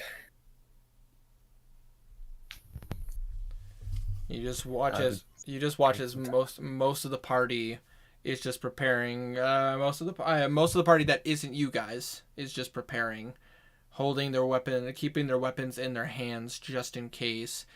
Henrik seems to be the only one who's staying pretty calm, as he has a window, and he is the like as he has a window. The only problem is the figures are like at a bad angle, but because of sharpshooter, about to say he has his chances of hitting are still very, very good. So if shit goes sideways, you get a feeling Henrik has a good chance of hitting, and Kazir, if you want to follow in those footsteps, similarly. Yeah, you know what? I almost never use sharpshooter, so I'll use it here. Well, with sharpshooter, you ignore. If correct me if I'm wrong, Tiny. You ignore 3/4 cover. 3/4 cover, so which means that even at the slightest chance of being able to shoot, you would be able to hit them. As long as you can see them, you can hit them. Better say, and if you want to use a window and roll a perception check. Blue's gonna pull an expensive cigar box out of his bag of holding and put one in his mouth. Oh, good lord. Hey, Bim, can I? Bimp is like, Yeah, that doesn't look like it sounds okay. good. And you watch as she lifts up her finger, and you just see, as like, basically like the first Fantastic Four movie when the Human Torch just lights his finger ablaze. Yeah, I assume you light the cigar. Yeah. All right. And Light the cigar. Kazir. Got any of that main ale in your bag? That's a good plan. Kazir digs through his bottle and digs through his bag and hands Blue the bottle. He's gonna take a good sip. all right. And you do gain the benefits of the main's ale, which means you are immune to fear. But I say, and was there any other effects? Hold on, double checking real quick. Let me double check. I have it. Oh here. fuck! God damn it! What? I just realized that my magic alcohol was on my old phone's notes. Oh, well, it's a good thing I have it written down. Oh, thank God! Oh, good. Thank goodness. I was about to say. Moment. Go ahead. Oh fuck. I'm pretty sure I wrote it all down. I just realized Once I find it, dude. and advantage to Constitution. Thank you. I was Immune to fear and advantage to Constitution. Yeah. I just realized, literally the entire city of of Makanali was written in my notes on my phone. Oh no! I was meaning to write them down into my DM journal, and I completely forgot. Do you still have that phone? Maybe you can plug it in your computer and get it out. Unfortunately, I can't because my phone's the charging port is completely busted. It won't even work on a wireless charger. Oh shit! It's okay. I remember the names of the leaders, and I might just for anybody who has notes, if you could DM them to me, that would be awesome. I can write them down. This is punishment. I should have. Resident note taker. Thank you. Good boy. Thank you. Maybe you could take it to someone to have some of the notes, the stuff taken out. Well, fortunately, most of my notes I had already planned ahead, and most of them if I type them on my phone, I write them down because I have 10,000 notebooks and I refuse not to use them. Good man. Pretty sure you can access your old notebooks. I lost the 10 character sheets when I switched phones. Oh, so you feel me, Herma. Oh, ouch. I'm about to say it's just one of those things where it's like does alcohol stack or no? Typically I don't allow it to stack because of the fact that I basically look at it as you couldn't have multiple potions up at one time. All right. Because you could easily break a character if you could just buy a bunch of potions and take them all. Just chug. If a player tried to do that, I would actually roll for magic poisoning. Oh, God. Chug. Okay. I'm gonna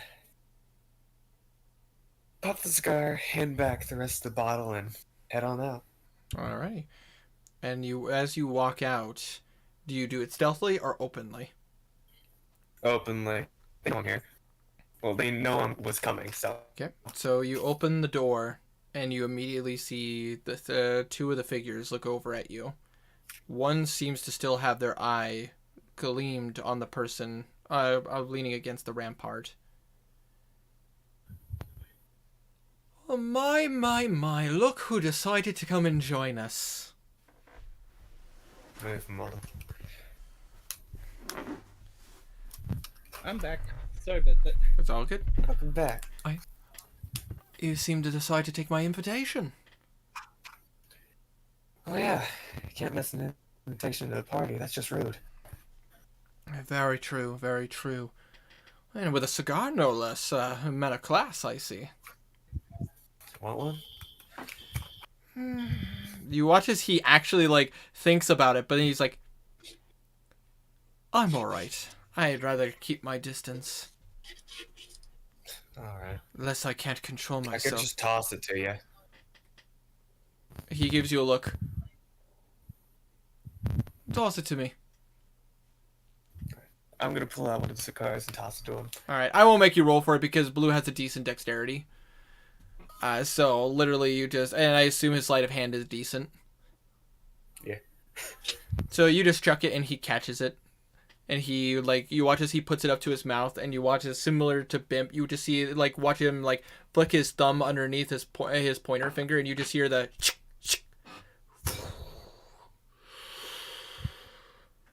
oh, it's been a long time since I've had this.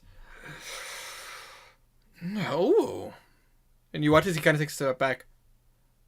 You got the good brand, too. Yeah. I don't cheap out with this stuff.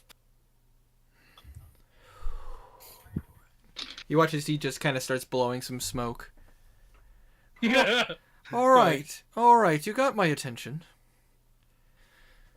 And you watch as he is just, now he's just casually smoking it.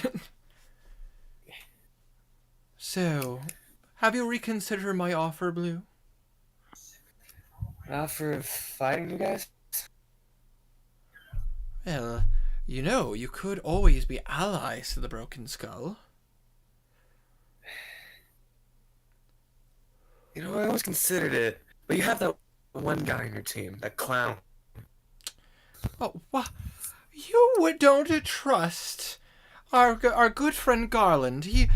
You honestly think that you can't trust him? He has a face you could trust. He's attacked me specifically on several occasions. Before even joining you guys. I have history with that man. Fair. And I mean, I would still like to convince your friend in the window over there, as he points the cigar towards Henrik. Yeah. I still would like to I would still like to convince him to join. He's a smart man. Being intelligence is also arrogance. Yeah. Well, if you let it lead to arrogance. Indeed. Very, very much so. But...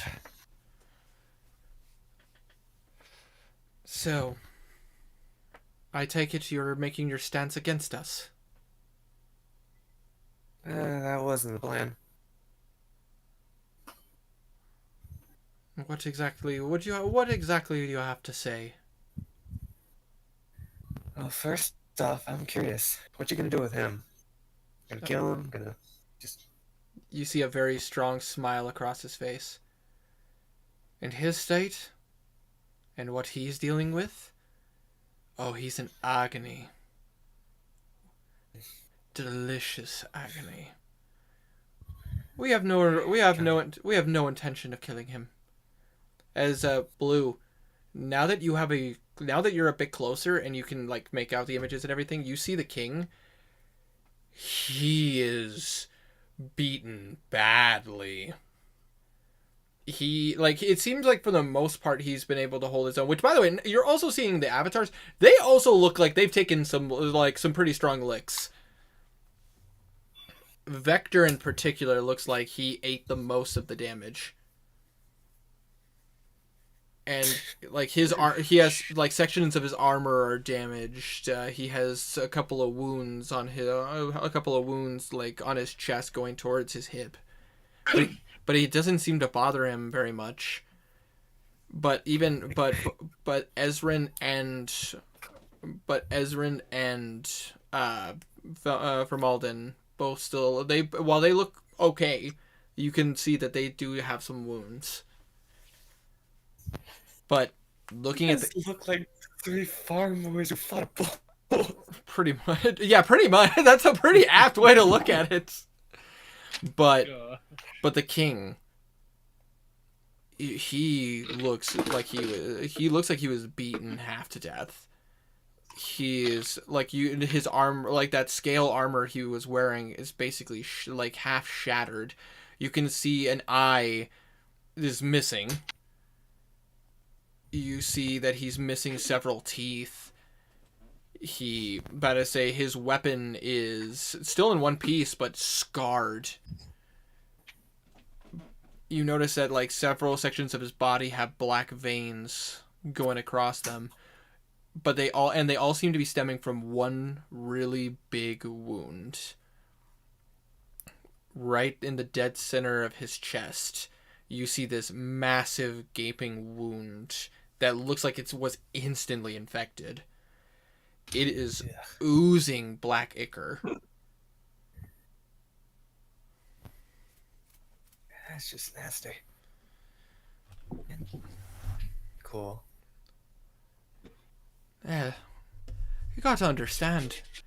His arrogance is his greatest downfall. He thought he can take all of us. He's lucky. Yeah, that was pretty stupid. He's lucky. He's lucky we didn't kill him. He's lucky we didn't kill him where he stood, and where he is right now. We could easily finish him off. But quite frankly, he deserves to suffer. He won't die, even with that infection, because of him, because of what he is. He won't die. Per se, anyways. But if he doesn't get help, he's going to be he may as well just make himself a bed here. He won't be going anywhere. I don't plan on helping him, so. Well. I don't like that man quite as much as you guys. But he isn't exactly my main focus. Right. Right, your main focus. As he takes another puff of the cigar. Listen, buddy, pal, chum. We didn't mean to fight you in the first place. You targeted us when we were trying to help. We were just chilling in Melbourne. Then we got attacked, and now you're targeting us. Roll a deception check with disadvantage. That's not deception. Well, I mean, no, that's fair. But the thing is you're trying to convince him that you guys wanted nothing to do with this. Oh yeah, that's deception. We were kind of fighting that back. That's persuasion for Blue. I would say I would say want anything to do with this. I would say persuasion with disadvantage. Okay. They've made offers and you guys have turned them down. Well, that's because they have Garland.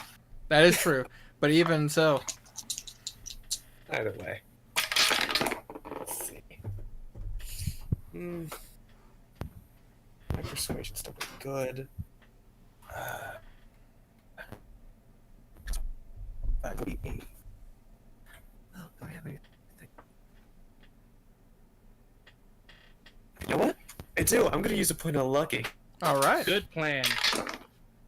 That would be a 19 base plus 12. All right. So 31. He looks at you, and he's still continuing to smoke his cigar. So you want nothing to do with us. You expect us. You basically, we intervened in all of your affairs. And you want, and what? Do you care to stay out of this fight? Are you looking to get in our way again? Right now, I'm just focused on Yonaga. I want them eating the moon. Those serpent folk. Yeah. Mm-hmm. Yeah, they're going to have a hard time no matter what.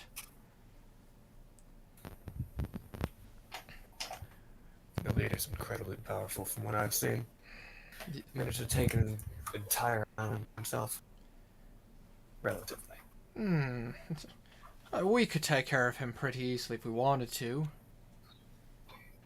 If you wanted to.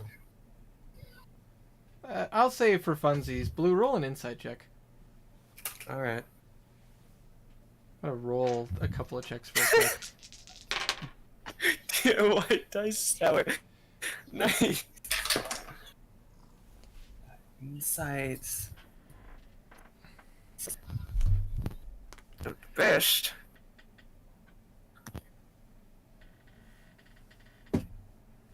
Night, Herma. Night, Herma. Okay, 17. 17. All right. Well, you cannot read. You cannot read him. He, like, for Malden seems like a solid wall. However, you look over to the others that are listening on this conversation. Vector is a wall. You can't quite read him. He seems super aggro towards the king. Winter, don't kill him. I can't promise anything. But Ezrin, at the mention of the Neo-Naga and mentioning how strong the leader is, you see his brows furrow. Like, you could take him anytime. Like, you know what I mean? Like the I would love to, but maybe there might be some history there. You get a sense. You want to fight him, big man?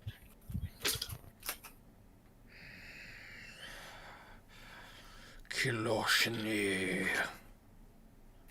I assume you don't speak giant. No. Let's see. Well, I got a one-way hotline now. I met him face to face. He has a big sword that does a lot of cold. You at the mention of that sword, you watch Ezrin's eyes, like they were already bloodshot. You see them get way more intense. Who's gonna blow a ring of smoke? You watch as go ahead. We found where they're heading. Bunch of altars they're trying to hit. There's one in the Exeter Desert.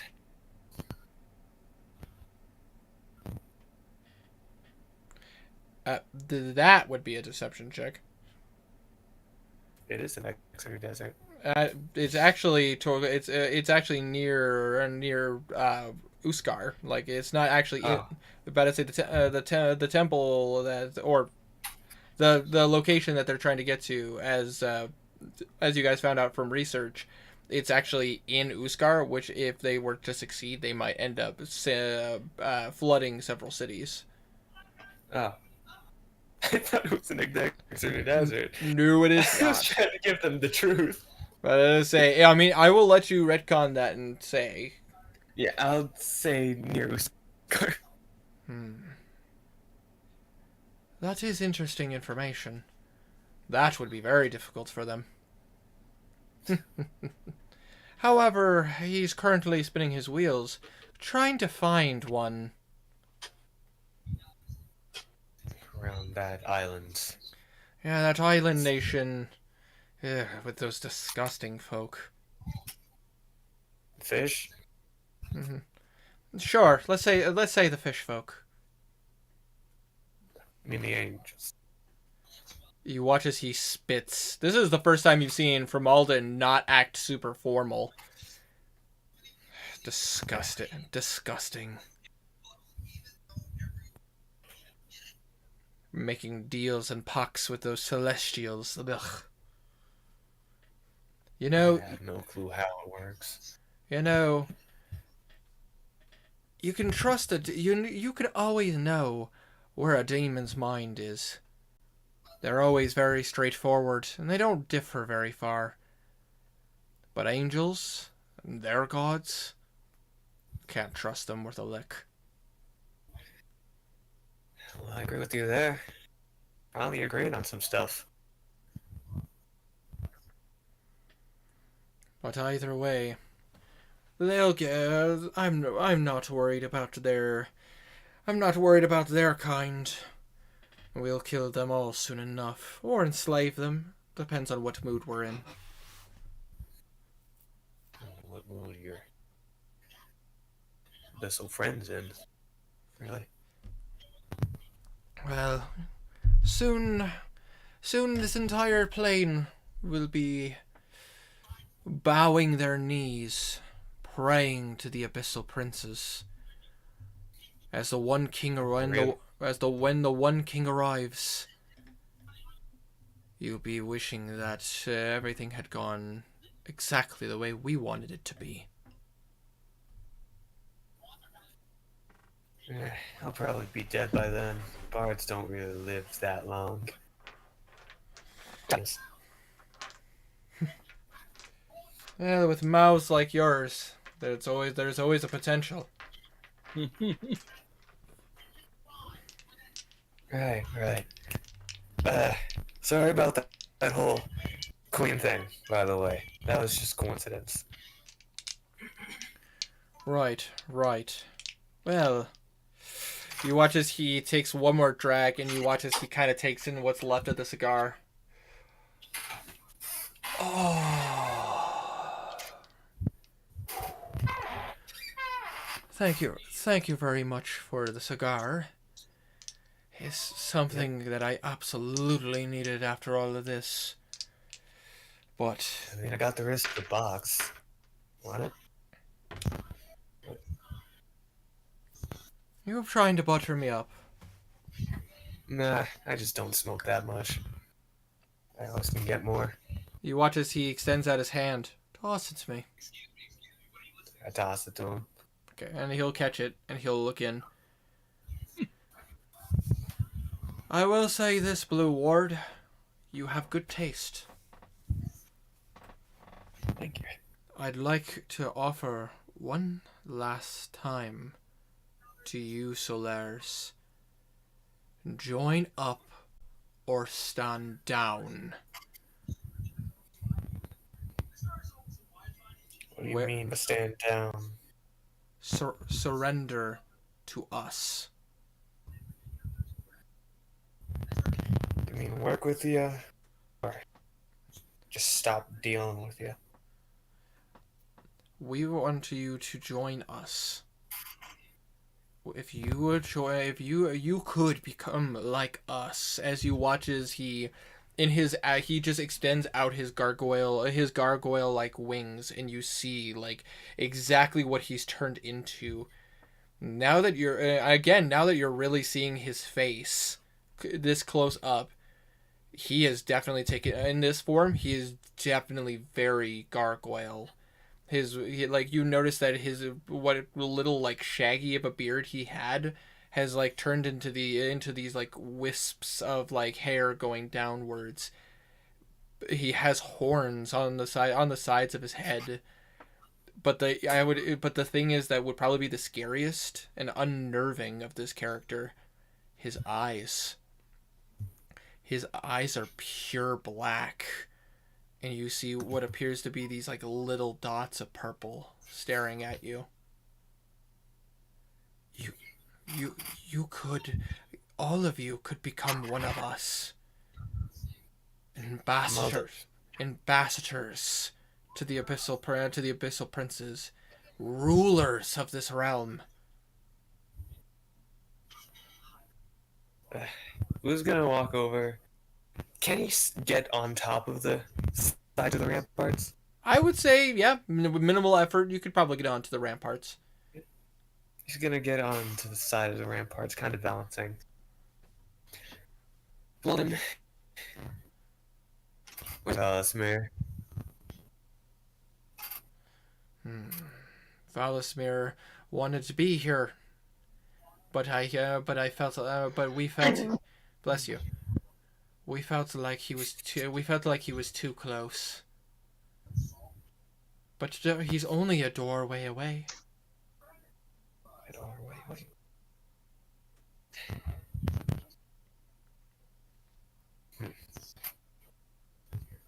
Well,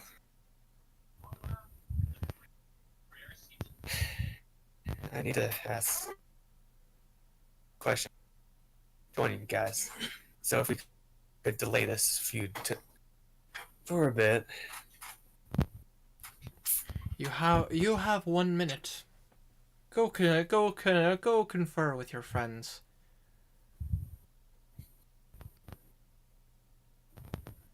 All right, and you watch it. You watch as he turns his back on you, but you see that Ezrin is still staring at you and in the direction of the door.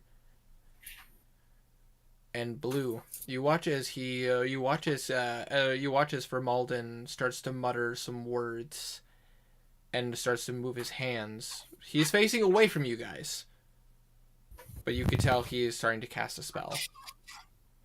Okay. I'm gonna kind of lean in the door. Run. You actually say run, or is that him just joking? Just sure. He's gonna whisper, run. Oh, he actually does say run. Okay. Why do we need to run? We have 1 minute, or else we die. Run. Now. I'll catch up. Back. You sure about that? I got my own way of doing things. You don't really know us very well, do you? I was just gonna jump off the roof. How are you gonna make it there? How are you gonna make it down? I don't know why I keep changing an accent. Yeah, it's canon. You guys, Kazir's accent. It's really like it's throwing off his wording. Yeah, exactly. He just wants to speak Tabaxi, and unfortunately, it just bothers his common. Yeah, that works. Yes. I'm not sure you thought that through. I have good legs. He winks. I'm gonna say roll for persuasion. Asking the bard to roll persuasion. Well, I mean,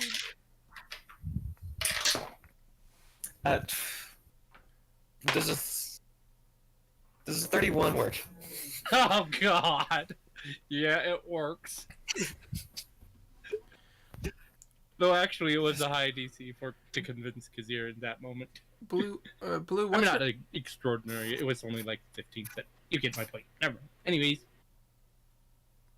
Blue, what's your passive perception? 19. You notice that Bimp is leaning at the doorway, looking in their direction.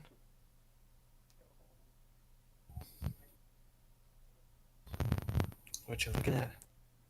I'm trying to read his hand signs. he's doing sign language? He's no, I apologize. He's using somatic movements to cast a spell. It's written, but it's in a language. Oh. But he's speaking in a language I don't understand. Bimp, you're very smart. You got this. Bardic Inspiration. Bardic Inspiration. All right. She's gonna see if she can identify what the spell is. It is a disadvantage because of the fact that she can't read. She doesn't understand Abyssal.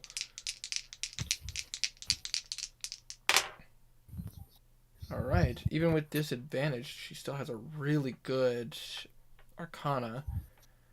About to say we're looking at +9, and then the Bardic Inspiration, which is a D10. 8. D8. Okay. Ooh, that's good. That's good. That's a 26. Please. That is saying, Bimp is concentrating, and her eyes go a little wide. It's Okay. casting. It seems to be a variant version of Planar Shift. I'm gonna pull out the Stone of Silence and chuck it. You gonna just try to throw it? I'm gonna chuck the Stone of Silence with my sling. I have a sling. Good move. All right, as you do so, and you chuck the Stone of Silence, well, go ahead and roll the hit. Just roll the... Oh, sorry, just a... Roll the bonk. Roll the bonk. No. It fell into the void. You yeeted it too hard. Did you roll a 1? What? What did you roll? I threw it off my bed. Oh, dude. Oh shit! Well, Blue tried to chuck it and he fell down the stairs. Okay, that's a...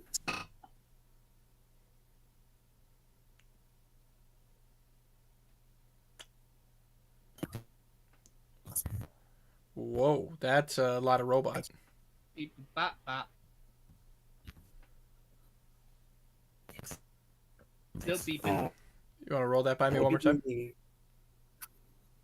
What a good advantage. All I heard was you would not. get You would advantage. not. You wouldn't. You better say you would not get advantage because of the fact that you did not choose the stealth, and they've been watching. They were watching the door. I'm about to say they've been watching the door the whole time.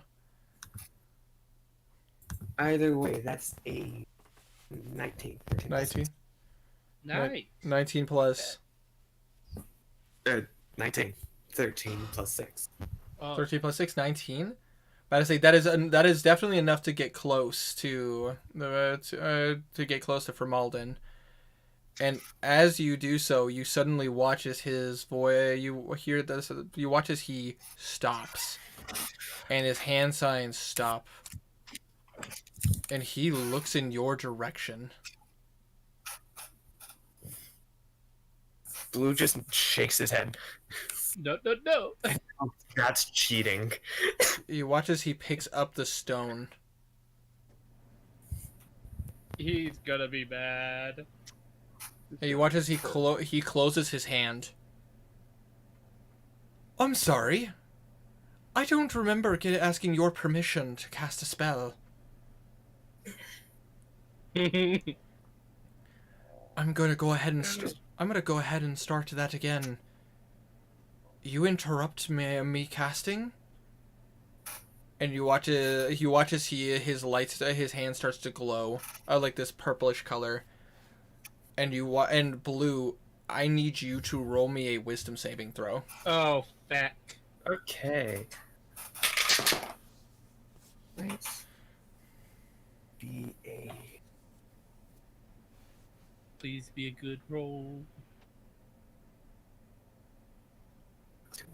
that would be a dirty 20. That is a failure. Holy shit! Oh yeah, these guys don't fuck around. Yeah. You watch Blue. You suddenly watch as you start to see the his surroundings start to change, almost like the ground itself morphs and changes. The sky starts to blacken. Every star starts to go out as you start to. Is this a fear effect? This is not a fear effect. Okay. As you suddenly see yourself in a familiar location. As you see yourself in what appears to be a city street. Darkened buildings in ruin. And as you look off in the distance, you see a very familiar building that houses a giant gargoyle. Oh, fuck. It would take... Okay, Blue closes his eyes. It would take... And you just hear him whispering into your mind. It would take me approximately 10 seconds to bring me and you into my master's realm. I would think twice about crossing me. Do I make myself clear? Yeah. And for the rest of you, you watch as he flicks the stone, and it flies off the side downwards to the courtyard. And you watch as he turns again, and he starts to mutter and remove his hands in a somatic. Do you stop him? So are they...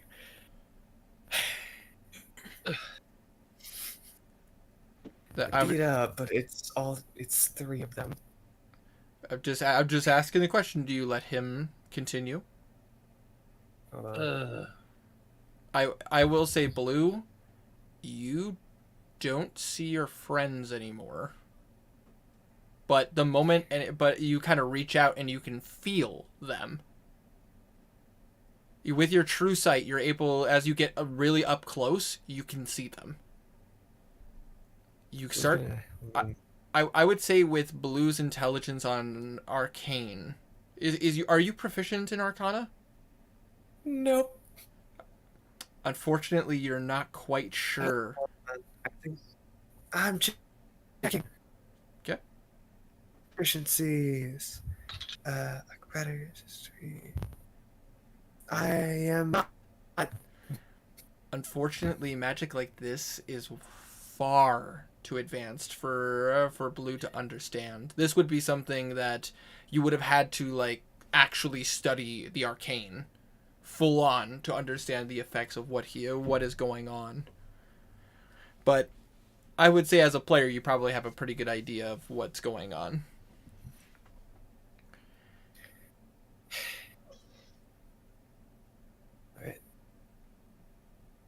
But I will say you cannot see Ezrin or Vector, and you do not see the king.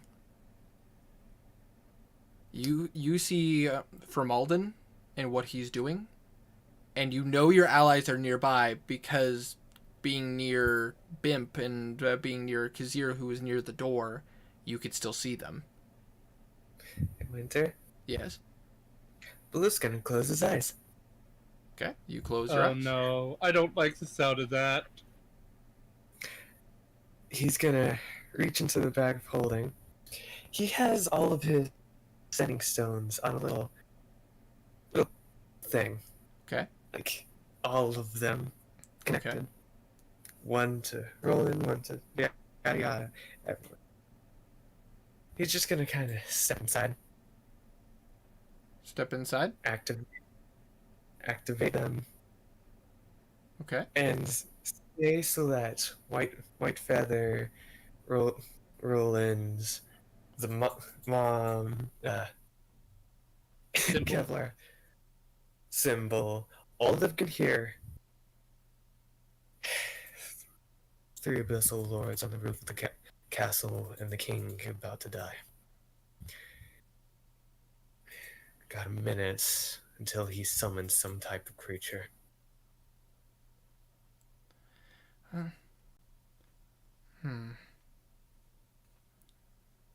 Oh, wow. You see a couple of the stones respond, but one in particular seems to catch your interest. Symbols. Could you, pardon me, could you tell me what kind of, they're trying to summon something? Is it some sort of conjuration? Plane shift. Hold on. Gotta roll for her. She has, about to say, she actually has study of the occult. Cool. So she knows what's going on, kind of. She definitely has a better idea. Oh, fuck you, Symbol. Thank God. Was that a good roll or a bad roll? No, it's a good roll. It's a very good roll. It was almost a natural 1, and then it rolled over to a 19, and at first I'm like, fuck you, and then I saw it, I'm like, oh, thank God. I love that. I've had that happen when your dice goes, and then it's just sort of like almost earthquake happens. I say, so that... Okay, fine. Symbol, like, you it's almost as if through the sending stone you start to hear papers flipping. Yes. In my notes here. Okay, so from what I understand, they can't open doors to the abyss in normal fashions. Typically, they have to rely on a planar shift spell, and it would be very specific. But they may be trying to open a one-way gateway, going in. I'm not quite sure. They typically do this when they're trying to bring people or things in. At least that's what my dossier says. They're trying to bring something here. They're trying to go there. If I understand this correctly, if it's based off the planar shift spell, it's to a location, not from. Right. He's speaking in abyssal, so it's some sort of modified version. You can do anything with that? Yes. Could you hold the sending stone out so I can hear him? Yep. Do you just... Both sending stones. All of them. Most of your others are either not responding or they seem to like the other side isn't picking up, or they're just listening. But I say, hold on one second, I'm going to roll for her again. She is proficient. She actually is proficient in a lot of languages, as she has the language feat, the linguist feat. And she because of her occult studies. But I say, so she does understand abyssal. But perception check. There we go, symbol. That's good enough. But I say, it's a little tough because of the fact that she's hearing it through a sending stone. And also Belwraith, if he listens close enough, could also kind of hear and understand. If he wanted to listen in on the abyssal. Does Belwraith? Cool. Go ahead. Sorry. Of course, I want to listen. I'll have you roll a perception check as well. They don't know Blue can't see them. He just walked backwards, kind of pushing them away. Pretty much, yeah. Oh, Yeah, man. good point. Can I have advantage because you love me? No. I want to You're better. work. It's a 13. It's a 13. It's a little hard. You're getting every other word. You're not hearing everything. But basically you're hearing a lot of jargon of to the abyssal, through the abyssal gates, open the door, this is the path, our righteous choices. Belwraith is gonna push his way toward, so that he's the first one in the room if shit goes weird. Okay. Which, now that he's up close, Blue, you can now see Belwraith. And you watch his symbol stone kind of glows, and you hear her again. Okay, so from what I understand, what he's saying is that he was looking. The spell requires the person who owns the abyssal plane to allow him to open the door, and in doing so would allow him to create a portal so that he can bring victims in with him, if I'm understanding this correctly. I think he's trying to convince someone to open the door. I guess if I try to understand this correctly, in my religious studies. Hold on one second.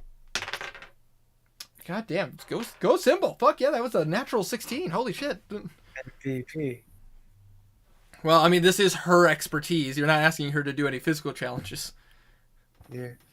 But I say, or a lot of wisdom challenges. It's a lot of intelligence. She is thinking. She starts thinking. As you hear her kind of humming it over, and goes, "If I understand correctly, similar to how the Celestials locked their realms, the Abyss could lock their doors from people entering. But they have no problem with the door, the other direction working. But if you're trying to enter their realm, unless you have a secret door, you typically have to ask permission. And in his case, he's asking permission. Hold on a second, I gotta check my notes to the particular location that he's trying to open. Oh, nice. Because this location has a name. Would I be able to hear the sending stone? You would hear the sending stone. Awesome. Let's see here. Apologies, it's taking a moment. I have to make sure that I'm proper names. I'll be right back.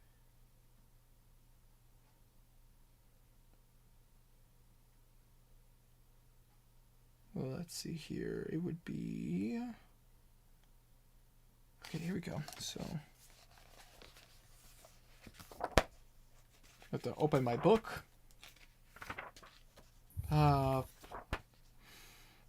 Very nice smelling book.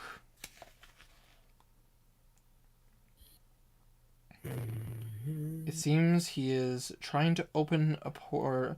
It seems that he's trying to open a portal to a place of Thanatos.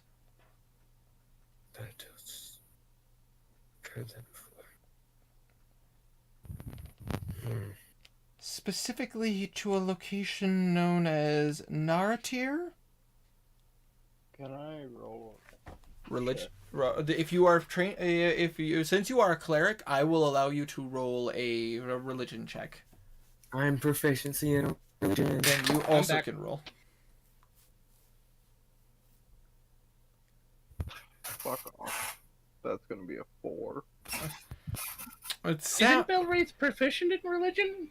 No. Nope. Oh, why did I think he was? Because he's a cleric. He's a cleric. You would think he would be. 24. A cleric that's the not way- proficient. Belwraith. The way that I justify it is that he was more trained in like, no, not like dealing with shit that got out of the realm that it's supposed to be in. That's how I'm justifying. Constantine. Kinda, yeah, that would be a good way to look at Belwraith Constantine. Belwraith, that sounds like a demon place. Yeah, I figured that one out. They seem Like, pretty confident. Blue. The more you think about it, and the more you have to really think about it for a moment, because the locations inside of the Abyss are hard to remember. Where I've heard that name before. But then it comes to you. Thanatos. That has ties to the dead. That's the realm of Orcus. Oh, sheep. And he is asking permission from someone in the city of Naratir, which is Orcus's necropolis. You get the sensation he's probably asking Orcus to open the door for them to travel through. Alright.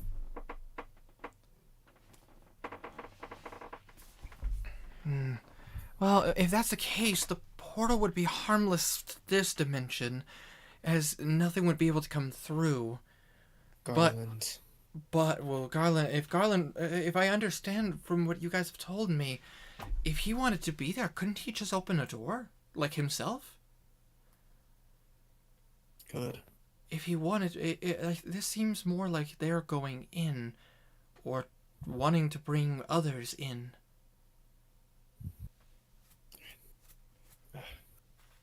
Belwraith, can you hold this for me? I will hold the thing.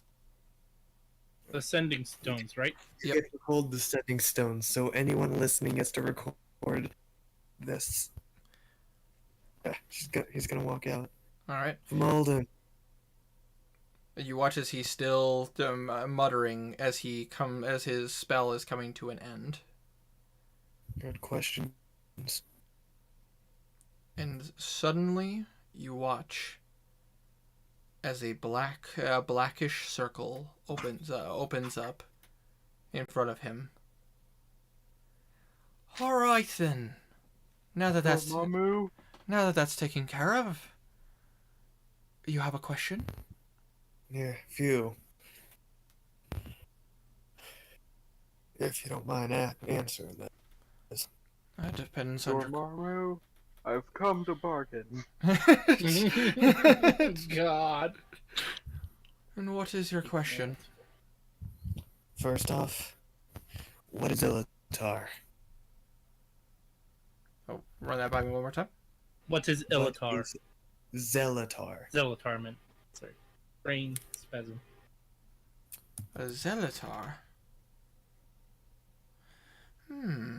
You have learned more than I thought you have.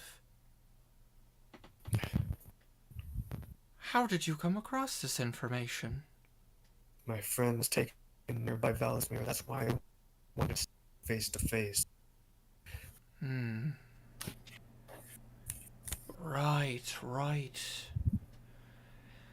Zelatar is in the realm of Grost, the abyssal prince of Oh, let's say kinkiness. That'd be a nice way to put it.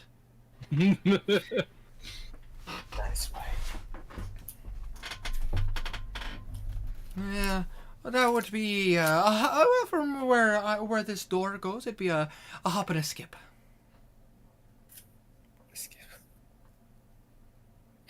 I'm guessing that's where they're holding the College of Blood. Or Simons. You are definitely here learning more than you should, Blue Ward. Who's been feeding your ear with this information?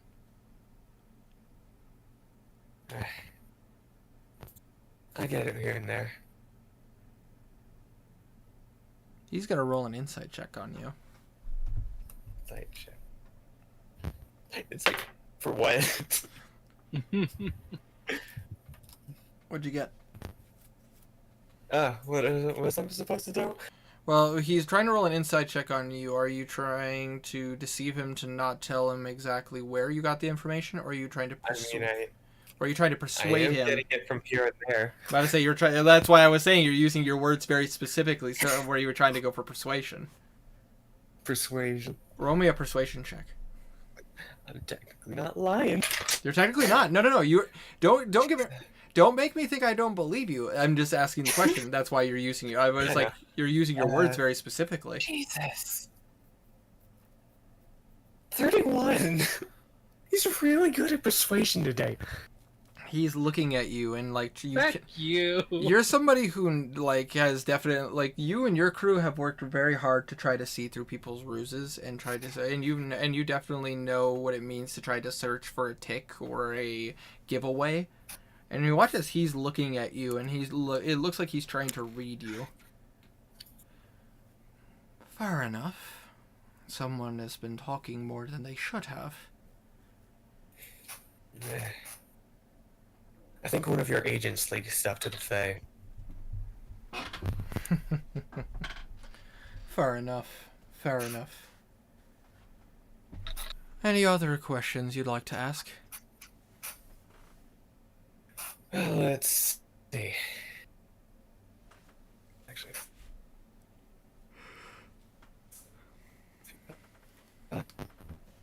Scrolling.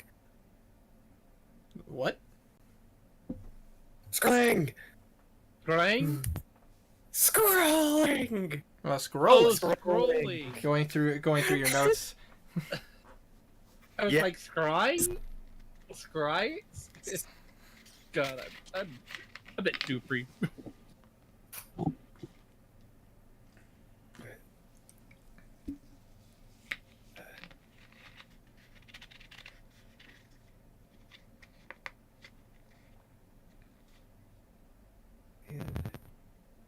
No. Actually, no. Why do I have... I remember why I have... I got asked by a guy that you guys killed a while ago. How's your family in Hankala? You immediately see like that expression of a sly smile gone. As you start to see the space around you start to agitate. And you almost see these purple, like the land became lit on purple fire. That wasn't. You didn't say that in any side of sarcasm. It was just straight up. I'm sorry. What did you have to say to me? Can Belwraith move between him and Blue? Yes, you can, but Blue can't see it. That's fine. But Belwraith can't see the land turning to fire. But yeah, for That's you, in Blue's hallucination. for you, Belwraith, yeah, you could absolutely do that. You see like this really nice stonework between Blue and Vermalden. I don't think you quite understand your position, Worm. I am the abyssal avatar of the god of the soon-to-be god of deception. lies and trickery. Do not pander. Do not threaten. I will kill without mercy. What are you talking about? Wasn't a threat. The dude who asked me to say that's dead now. Yeah, you see you saw that like coy fun smile, like coy fun like wanted to play with you smile is gone the moment you bring up that. Don't worry, he's dead. I don't know what beef he had with that, but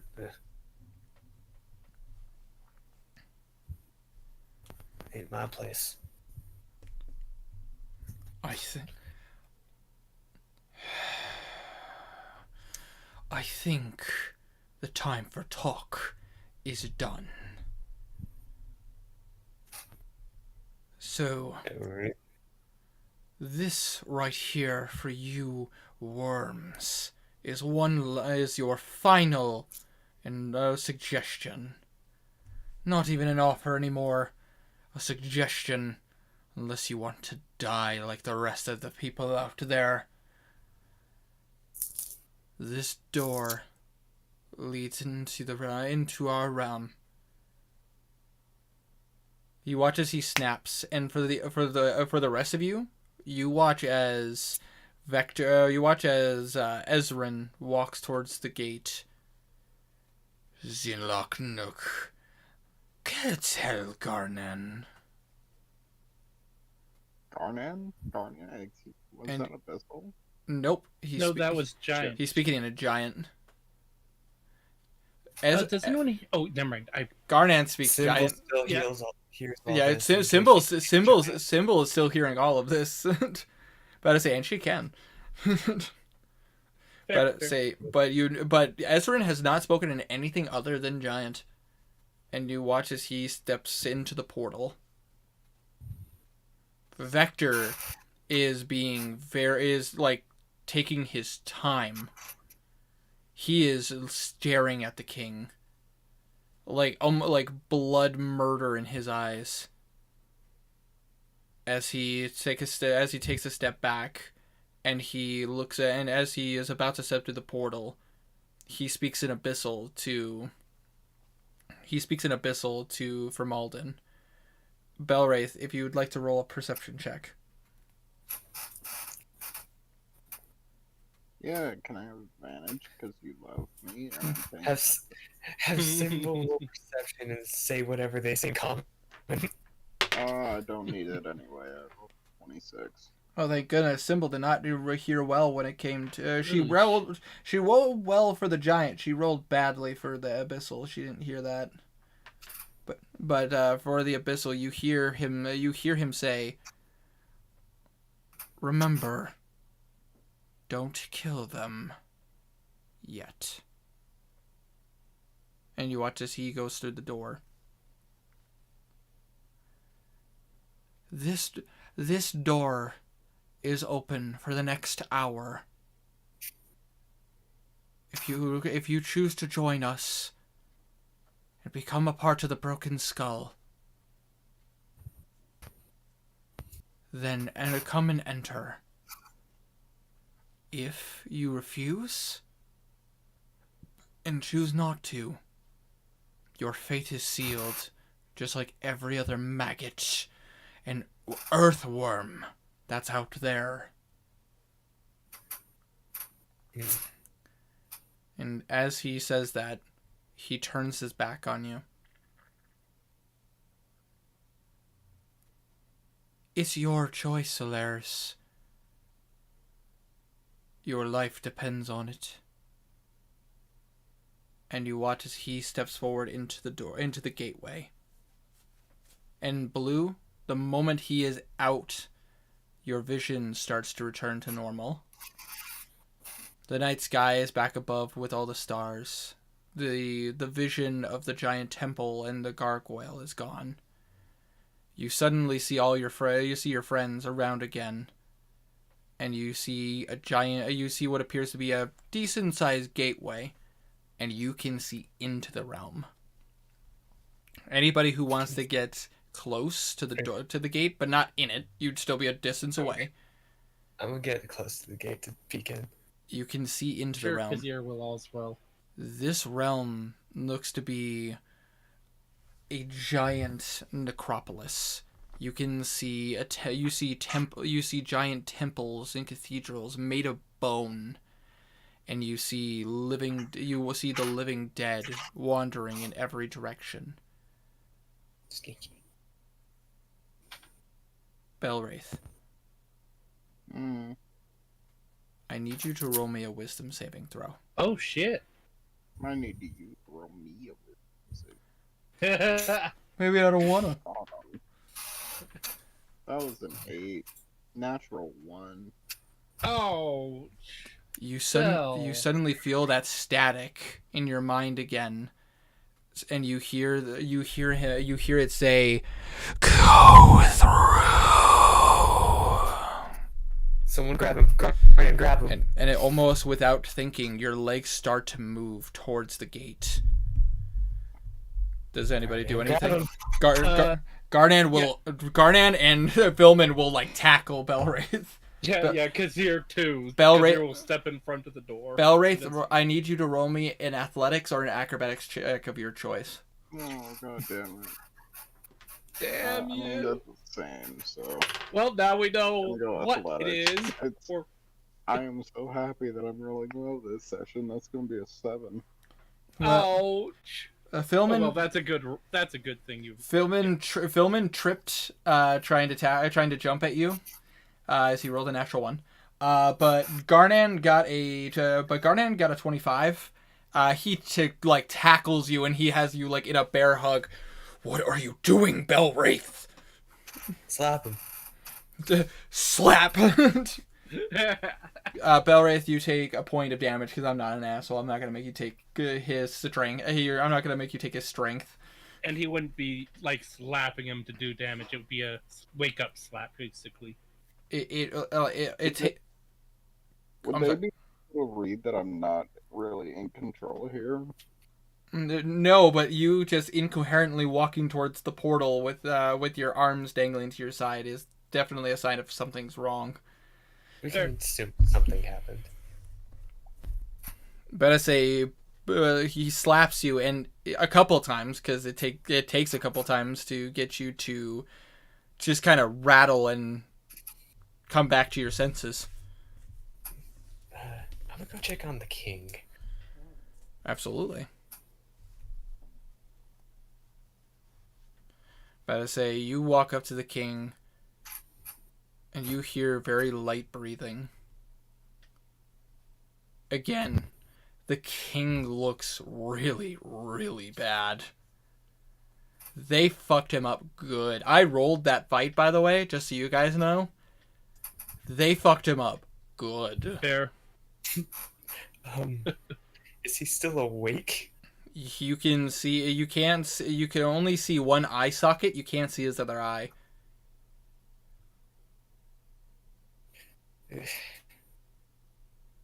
I'll start pulling him towards the staircase. Okay, you start dragging him, and you hear,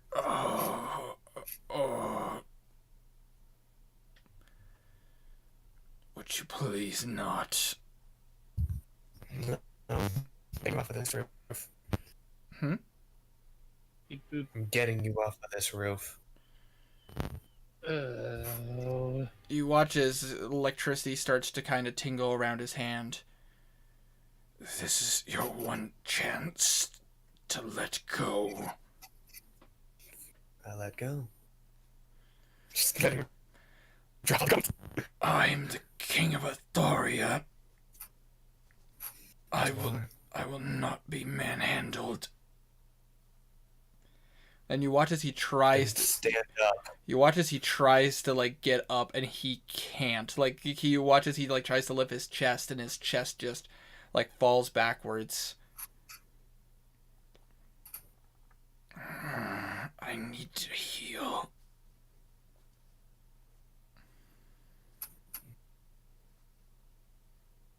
Will you let me pull you? You will not touch me. If you won't let me touch you, then you can't heal. And that wound on your chest won't let you heal either. This happened to Guardian once. Roll a persuasion check. Alright. Did this happen to Guardian once? Something hit by something similar, but this is different. Like this is. Got hit by Vector, had a black mark on his chest, and couldn't heal.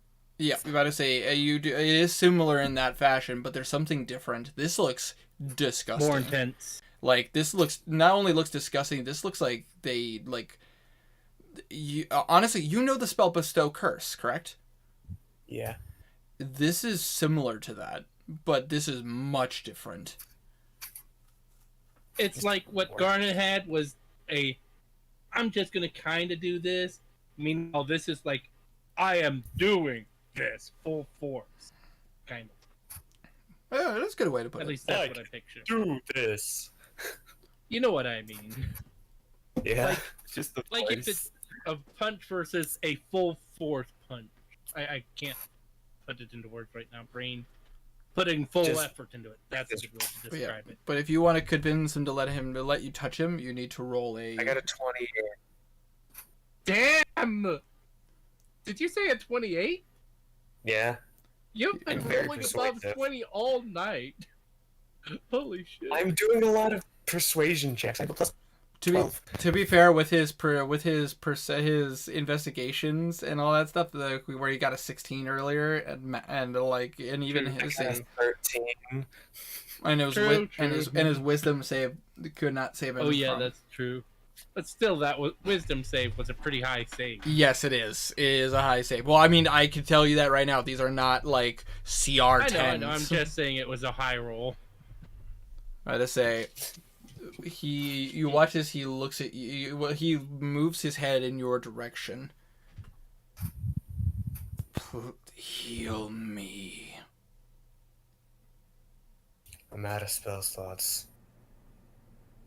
Are you being honest or lying? Close. In between, I'm pretty much out. I have spell slots if I am awake. Don't touch him.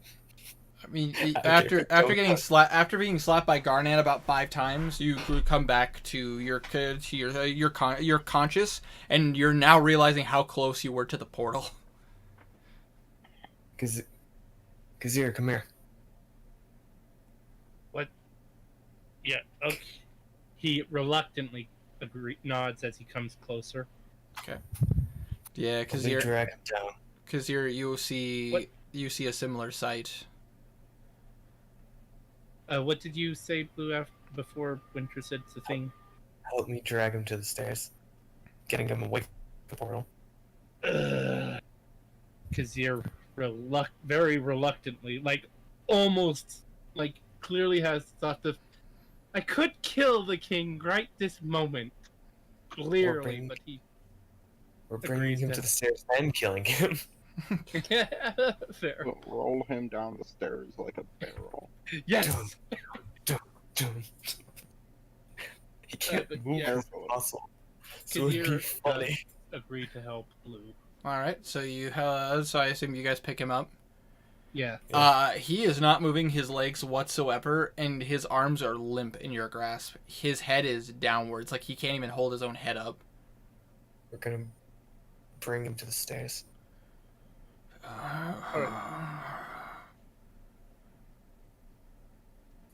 Everyone's safe.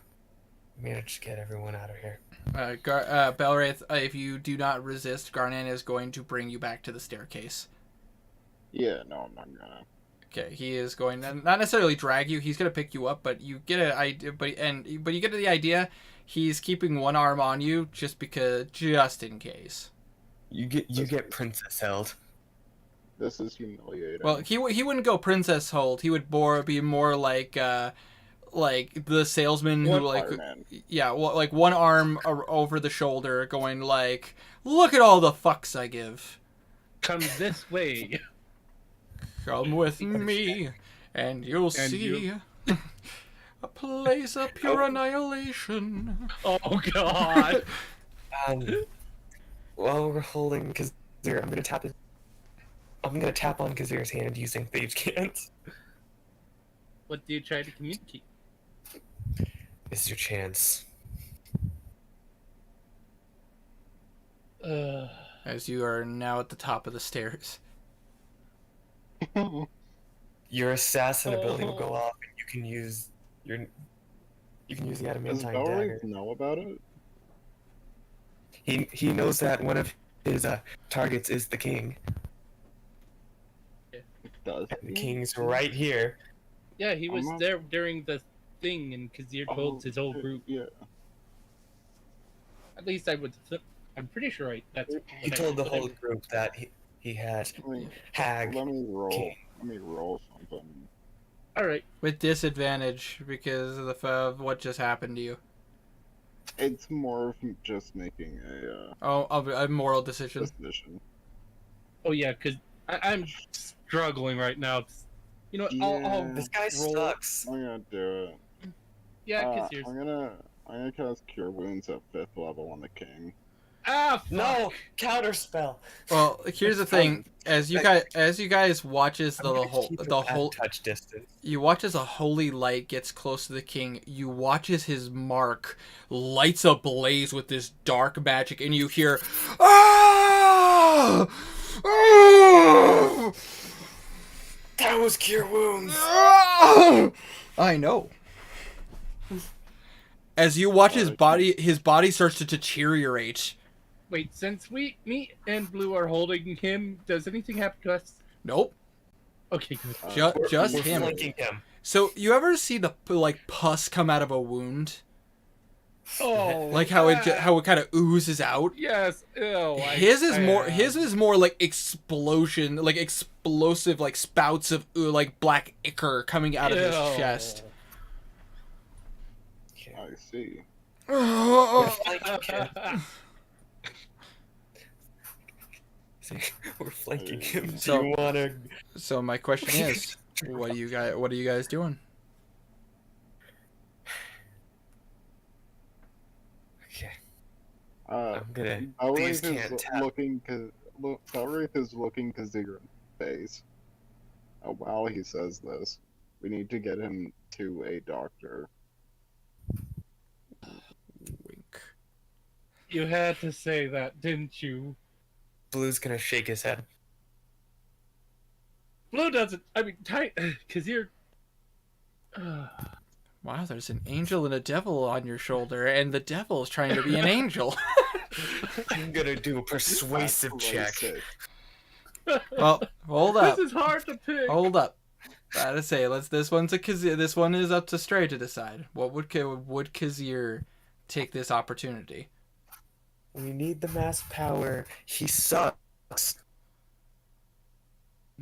He's an asshole. Would Kazir He's already- know if ancient dragons are willing to change or able to change who they are? It's a blue dragon. Let's go ahead. I will say you roll me this would be a nature check. Nature check? Alright. And I'll give you advantage because you've dealt with chromatic dragons before. Bardic inspiration. So that's a D4? No, D8. Yes. Right? Yes. 17 Ah, jeez. to... what is my nature you said? Yep. My brain is just shorting out today. Oh, I'm looking right at it. I'm at my stats. Sorry. That's a +1, so 2, 1. That's 20. 20. 30, 20. You wouldn't know with as you've dealt with chromatic dragons. Chromatic dragons are incredibly selfish. They look at humanity and other humanoid-like creatures as slaves, food, and something that should be bowing in fear. You are nothing but pawns to him. You would know that that dragons can change. There are such thing as good chromatic dragons, But with his past, what you understand based on what Belwraith and what Baloo has told you, this guy is set in his ways. Once dragons pick a path, they stick with it. It would take something incredibly intense. Someone would need to cast alignment change on him to get him to be good. Before you do anything further, Belwraith is gonna turn his back. Yeah. No witnesses. Turn around. Nah, deniability. So plausible deniability. Turn around. So yeah, that is what Kazir would know about chromatic dragons, especially an ancient chromatic dragon. Fuck it. Kazir takes out his adamantine dagger and goes, "This is better than you deserve," as he slits the king's throat. Roll with advantage. I would like to try and subdue Sabbath in the side, so it gets closer to. That way, Kazir can get the hit. You don't need to. Gotta say, right. Kazir, roll with advantage. Oh shit! Oh, good thing I have. Oh, that was an 18. And alright, so 15 on the dice. 15 on the dice plus all your bonuses absolutely hits. Your assassin ability does go off, making it a crit. Making it an automatic crit. So what I need you to do is I need you to roll me a d4. All right. That came out 3. So that's a 3. And I need you to roll me 3d6. All right. 46. 4. No, let me double check real quick. Oh yeah, 4. You might. You're probably. It's 4. I believe you're right. In the past, it's been 4. So let's go with 4. Let's go with 4. So so the first one is 4. Okay. 7. 3. 10. What the hell? 2. 12. 5. 17 times 2. 34 plus your dex, which is 3. What is a plus the 1 with the dagger, 38 damage. Well, it's lightning damage, and I'll use it. It's magic slashing. Oh. Well, the dagger's I'm tired. The dagger is magic slashing, but to use if this is the he said adamantine dagger. Yeah, okay. Yeah. Just making sure. I'm sorry, brain short circuiting a little bit. No, you...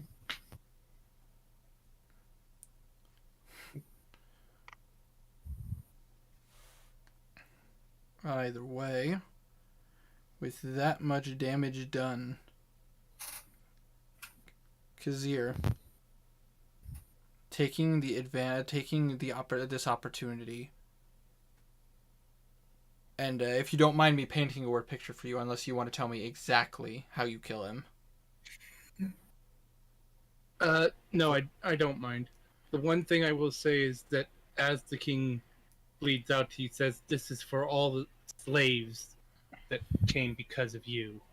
Kazir, as you let Baloo kind of take the front of the king, as you grab him by the shoulder, lift up his head, bring the adamantine dagger towards his throat, you whisper those words, and full on stiletto cut his neck open. And you watch as this blackish blue blood starts to pour out as you feel him start to violently shake.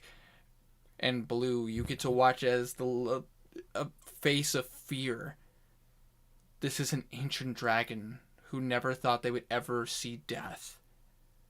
Now having to see it face to face. And you watch as the king's light, the light in its eyes start to fade as he's struggling until he is finally limp. Can I just let him go and then tumble down the stairs? You could if you wanted to, but Kazir is holding his shoulder and his head, if unless he chooses to let go as well. Oh yeah, Kazir would definitely let go right after spitting on him. And hey Johnny, play the one about falling down the stairs. And as he's falling down the stairs, I would like for Wanderer and Tiny to mute your microphones. Oh. Yeah.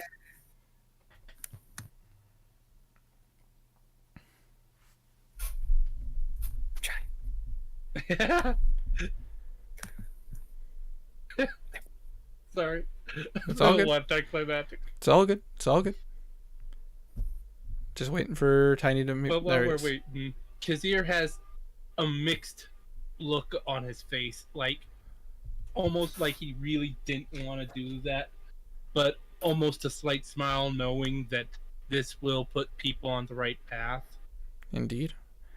As you watch him fall, you see him start to fall down the stairs, but suddenly you see, as an aspect of the king is before you now, and you see a very familiar figure, a person standing, face blackened with a hood. You see what you remember as the being known as Mask, kind of giving you a nod. The king is like staring at himself, and he looks at you. What have you done to me?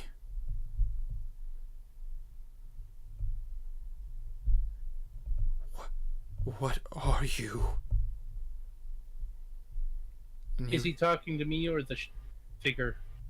He looks at you and asking what you have done to him, and he turns and looks at this creature, which to you know who he is. The king has no idea who he is. Fair. What is this place? As you suddenly watch as a Mask steps up to him, and you watch as he puts his hand into the king. What are you doing to me? As you watch as it digs deeper into, like, the hand breaks the skill, what would normally be the skin, as it goes in, and you see this electrical energy start to pop off and start to go up Mask's arm.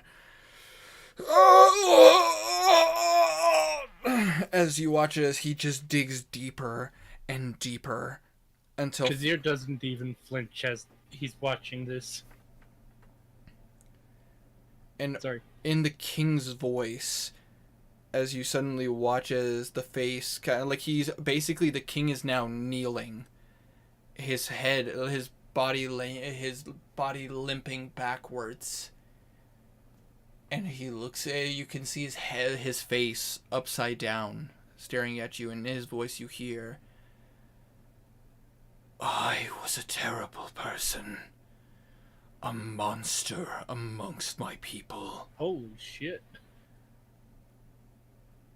I am not a victim. I would do it again in a heartbeat. Terrorize, kill, enslave. For treasure. For the admiration of others bowing at my feet. I what felt like a god amongst mortals. I have been cast guilty. And you watch as his soul falls limp, and it sinks into the blackness of the floor. And Mask looks at you. And he offers out his hand, and you see this bluish energy. Do you take it? Yes. Kazir goes to take it. You extend out your hand, and as you touch it, it's numbing. It feels odd. And as you kind of take it into your hand and fully close it, it feels weird. but it almost feels right. As suddenly you feel a weird sensation on the pattern of your fur on your chest, and I assume you quickly pull to see. Yeah, he does. Kazir does. You watch as that pattern of your fur has grown darker, as you see a bit of the symbol of mask now displays a bit harder. It is now more visible. And Stray, you have gained the first benefit of the Mark of Mask.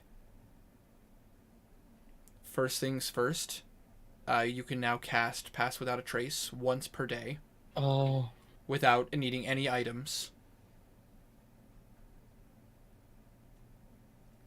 2. You now have advantage when you choose, if you choose not to move from a location and you're hiding from someone, you have advantage to those stealth checks. And last but not least, because you were successful in killing your target because of who he was and what he was, this was a difficult target that you could have chosen not to do. Nothing with the Trials of Mask you did not have to follow the path or do anything. You could have let this go. But because you chose to, Kazir now has an innate resistance to lightning damage. Ooh. So you can write that down in your character sheet. That Kazir has lightning resistance, not immunity. You still take. You still take immunity would be way too overpowered. Yes, but because you killed an ancient blue dragon for the god of shadows and thievery, you have stolen a part of his power, and it is now yours. Sweet. And you watch his mask nods his head at you. Kazir nods back. And suddenly, like a flash, you're back watching the king's body start to tumble down the stairs. And you guys may unmute your microphones. He died as he should, like a dog. Did I beep? I hear you. A little bit, but we heard you. He died like the dog he was. Wanderer, you can unmute if you want to. He might be asleep. I'm gonna take my my satchel of sending stones back. Okay, you take all the sending stones back.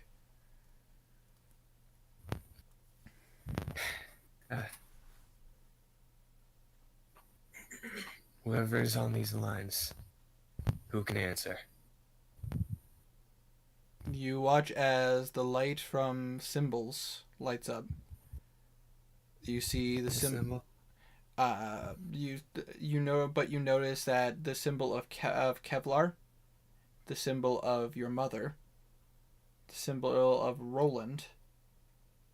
The stone is not reacting whatsoever. Well, the mother one makes kind of sense given the circumstances. And you see that White Feathers is reacting. Oh. I was speaking to symbols and white. What's she saying? She saying something? You just hear a simple. I'm listening. The king of Tharia is dead. Both stones are eerily quiet, and you just hear White Feather go, I guess I'd be the first one to say, good riddance.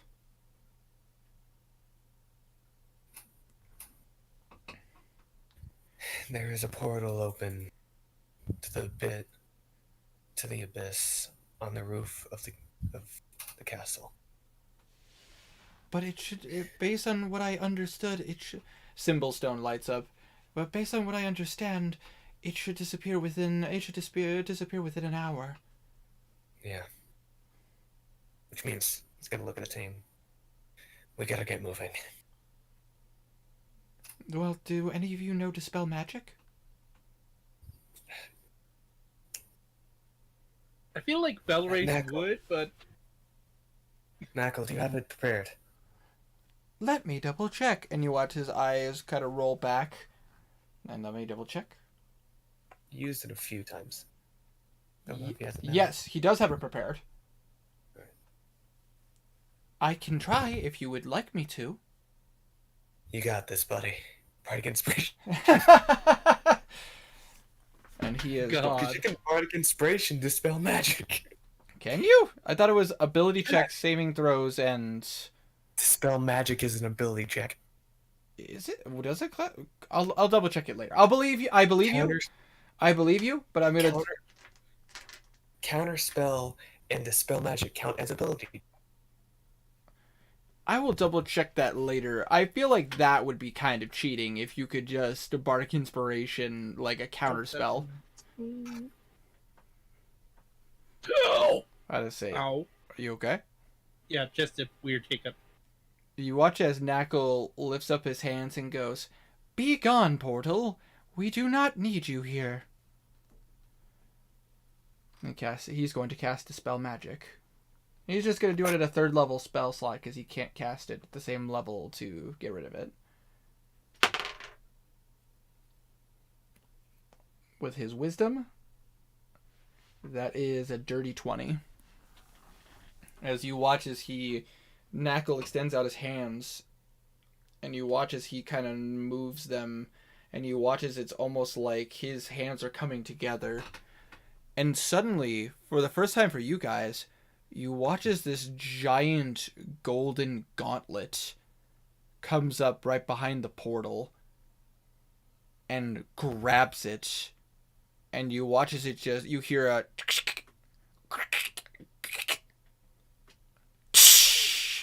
the shattering sound of glass as the portal shatters into 1,000 pieces. Anybody who would like to roll a religion check certainly can, unless you have it in your notes. I won't. I don't think I have, and I don't think Kazir would really know about it. To know who Knuckle follows. Yeah. Helm. And Kazir probably wouldn't be really paying attention, just kind of going over what just happened. Indeed. And also, yes, yes, Tiny, you are correct. Knuckle is a follower of Helm, the god of protection. But as say, so you watch as he shatters the portal, and the door is gone. You guys are now left the top of the stairs on the roof of one of the spires of Castle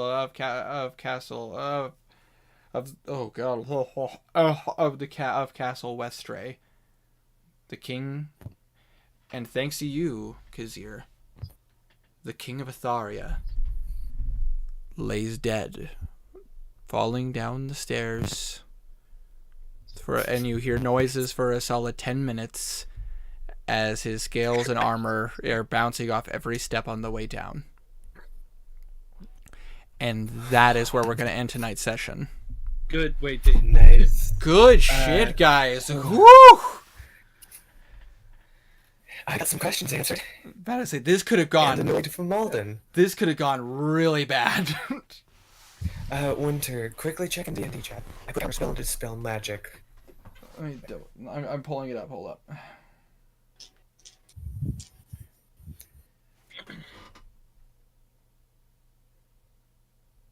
I need to sleep. I love you guys. We are about to... we just called it anyways. No worries. Yeah, I know. That's Good night, bro. Night, Wanderer. That was really cool. I was not the victim. Now Kazir doesn't have to feel bad. This is true. No, to be fair, now that you've made your decision, Stray, honestly, it was for the best. He's an awful person.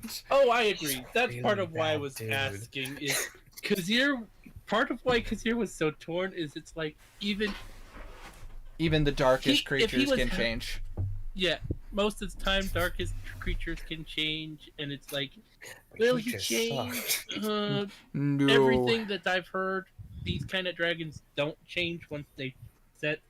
And also, it was like, the power he has, he'll probably be more of a problem once he's fully healed than he'll be a solution to it. Yeah, which The by the way, ability you got from killing him was great. Oh yeah. Yes, I was about to say, the thing about Mask is that you don't have to do any of his trials. You could choose not to. Like, you would just have, you would forever have a small mark on you to basically resemble that you did the Trials of Shadow.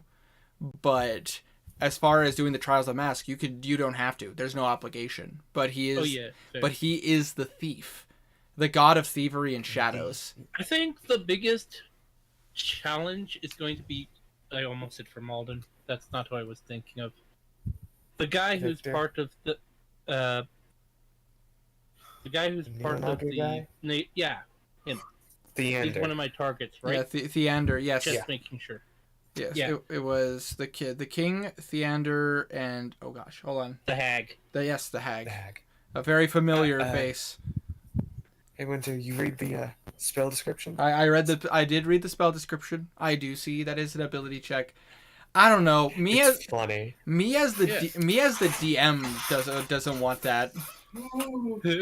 That's fair. You're the DM. You can change it. In that moment, it worked. In that moment, it worked, and I am absolutely willing to let that go because for theme's sake, I don't think any of you would have chosen to go through.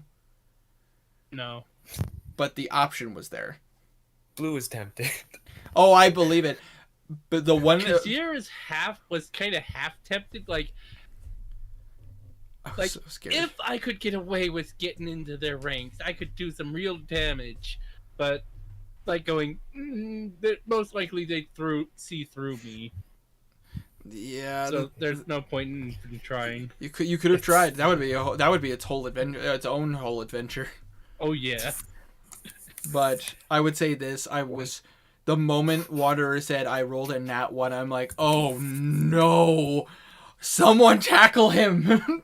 Oh yeah. I'm so glad that Blue like immediately spoke up so that Garnan and Philman could jump.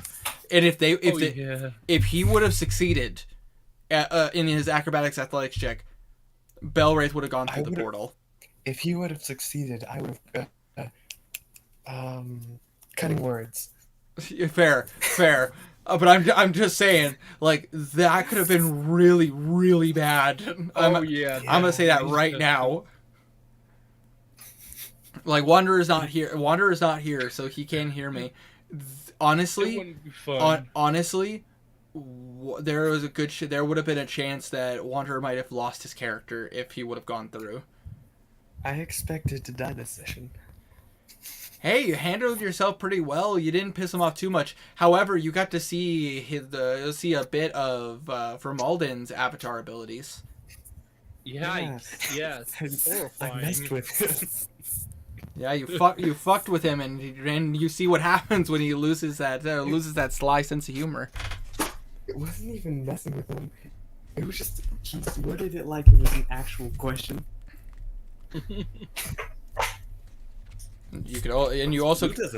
But because you pissed him off, you got to see a little bit of an insight of maybe a little bit of their plans. Yeah.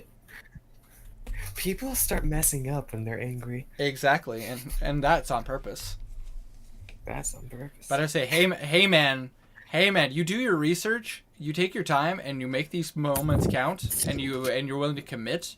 But I say, I happily reward my players. Fact. Speaking of rewards, see, Smooth talked from Malden. Inspiration. Yeah, I'll give Blue a piece of inspiration. Right. But Sweet, bro. I will say this session could have gone in so many different directions. I have their character sheets like here in case shit went sideways. I fully expected to have to jump off the roof, but I committed. Sweet, good on you. Good on you. The Stone of Silence really, like, as soon as it happened, Pissed like, him off. for Malden was like, "Are you fucking with me? No way, he's not making it. Son of a bitch." But I will say excuse me, about to say, and however, Stray, about to say, hopefully what happened to you is a bit of an incentive to continue your hunt, trying doing your trial of Mask. Oh, definitely. These people are not innocent. No, and that's and that's the point. The moment Mask reached in, and you could and his body went limp. Judging. I completely gathered that. It was like a judgment thing, and it's like, he is not a victim. He chose this path. There was no, I was pushed into this path. No, like the hag might be forced into her situation, but now that she's there, there's no redeeming her. And why can't I remember the Neonaga guy's name? Theander. He might be thinking what he's doing is right. I mean, just from an outside perspective. But no, he said what he's doing doesn't benefit everyone else. It benefits his god. Oh, I wasn't. Yeah. I mean, I can't remember if Kazir heard that. You did, but I say he said it right in front of you and right in front of Blue. Oh, okay, then never mind. Never mind about what I was saying. Kazir is going to be like just happy to erase these people. Yeah, basically, I think the king might have been the one hesitation. But as far as Theander is a monster. Like he's a cult leader. He does not care. In his mind, he's doing what he thinks is the best thing for the world, which is following a god that wants to flood the world and eat the moon. Yeah. That is I wonder if it tastes like cheese. And then I wonder too. And then the hag you would know hags are just notoriously evil. And what I was saying about the hag is she might have been forced into it because hags turn use other people to create hags. Yeah. So she's an old hag. Yeah, she's an old hag. So even if she was, as far as Kazir knows, there's no way to redeem hags. Yeah, as far as Kazir would know, there's no way to redeem hags, and I'm gonna say above game, there is no redeeming hags. If they haven't turned completely, there is, but if they've turned into a hag, there is no redeeming at that point. Oh yeah. So like, say for example, if Kazir's wife was in the process of being turned, there'd be a chance to return. Bingo. But there would be no way to return this hag. Bingo. The hag. There is a race in the books about a hag, a half hag class, a half-born. Basically, somebody who it could be any race that's being like midway through the transformation of becoming a hag. There is a way. There's a way to reverse it. It's just really hard. Exactly. I more played kind of like werewolves. Shit. They're fun. They're different. Anyways, I get what you mean. I peer pressure my friend killing the king. Yeah. And nobody's going to freaking care because he was a freaking evil dragon. He really was. I'm gonna say this above game just because he's dead now. He was terrible. Like, he was somebody who viewed humanoid life as beneath him. And honestly, like, he doesn't care that they died. He doesn't care about their suffering. He doesn't care that his kingdom was being... Several parts of it were suffering and being destroyed or even being partially conquered. His big worry is if they got anywhere close to Westray, and then he would have dealt with it himself. And the queen smiled at Blue when he said, "I'm going to become the next king." And the big thing is... And the big thing for him in particular, I was not kidding when I said the only way to change him would be to cast alignment change. And it is a spell, it is a convoluted spell that basically relies on the morale of the character. And basically casting alignment change would be the only way to switch him from an evil background to a good background. Yep, and that's a pretty high thing, hard to get. So, yeah, it's not it's not an easy thing to do, and it's more common on cursed objects. He has to be pretty much willing. Yeah, again, Which... unless he got a cursed object, then it would be different. Then I'd roll a 10 side. I would then have to roll a 10-sided die to determine what his new alignment is. Yeah. And even then, it still wouldn't be a complete opposite alignment. It might be just a little less asholish. Oh, it could. It could. Well, yeah, because if I rolled a 10, I'd have to re-roll. Basically, the thing is that you're right. He technically was lawful evil. If I could have rolled a D10 and accidentally got chaotic evil, and then you guys would have, you guys would have had to put him down. Oh yeah. He could have been the king of Atharia, conqueror of Atharia and multiple other countries. Yeah, that's fair. He probably would have declared war on Tuscadal and Uskar to take them over. Oh, completely understood. That could go different because he didn't really have many supporters in the first place. Bingo. But at the same time, he could have given the maze a run. He could have gave the main a run for his money. Oh yeah, still being an ancient dragon, there'd be people who would be following him in their fear. Yeah, it would probably be more like lizard folk, and like dragonborn, kobolds. They would just be different than your standard citizens of Atharia. But the citizens still might, because he's a dragon. Yeah, he's a powerful fucking dragon, and they would bow in fear. And he's still technically king, so people would be like, he is still king. To be fair, with what his human class is, about to say he was if you guys have heard me talk about, he was a Oath of Conquest paladin. Oh yikes. Yeah, you know how I said that there was one paladin that I strongly believe is not, you can't play them as a good paladin, and that is Oath of Conquest. That whole paladin oath is all about stomping the hope. You're Omni-Man. That's what you are. You stomp on the hopes of other people, and you make them, and you give them a reason never to challenge you again. Yeah, that does sound more evil. Yeah, he lost once, and the one time he did lose, a rogue came up and slit his throat. Pretty much. Like a dog. And I still have the poison. You still have the poison that you could easily use at any other given point. Yep, use it on the queen, and Blue will become the ultimate conqueror. Oh my god! Oh god, that's dark, Blue. Don't do that.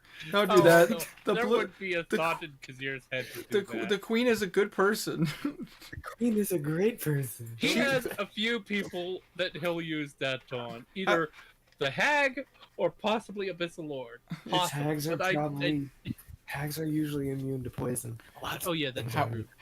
However, Theander I don't believe is immune to poison. As far as you know, he's a Goliath. Yeah, true. But what I was gonna say was, don't kill the queen. She was kind of being held hostage. She was sold by her father to this dragon. Oh God, is that really what happened? Well, I mean, based on what you guys know, he married in to make sure that he was guaranteed the throne. And I mean, I understood that. But yeah, he was. And you got to remember, Queen Atharia II's father was the one who reinstated slavery. Yeah. Oh yeah. He just kept it.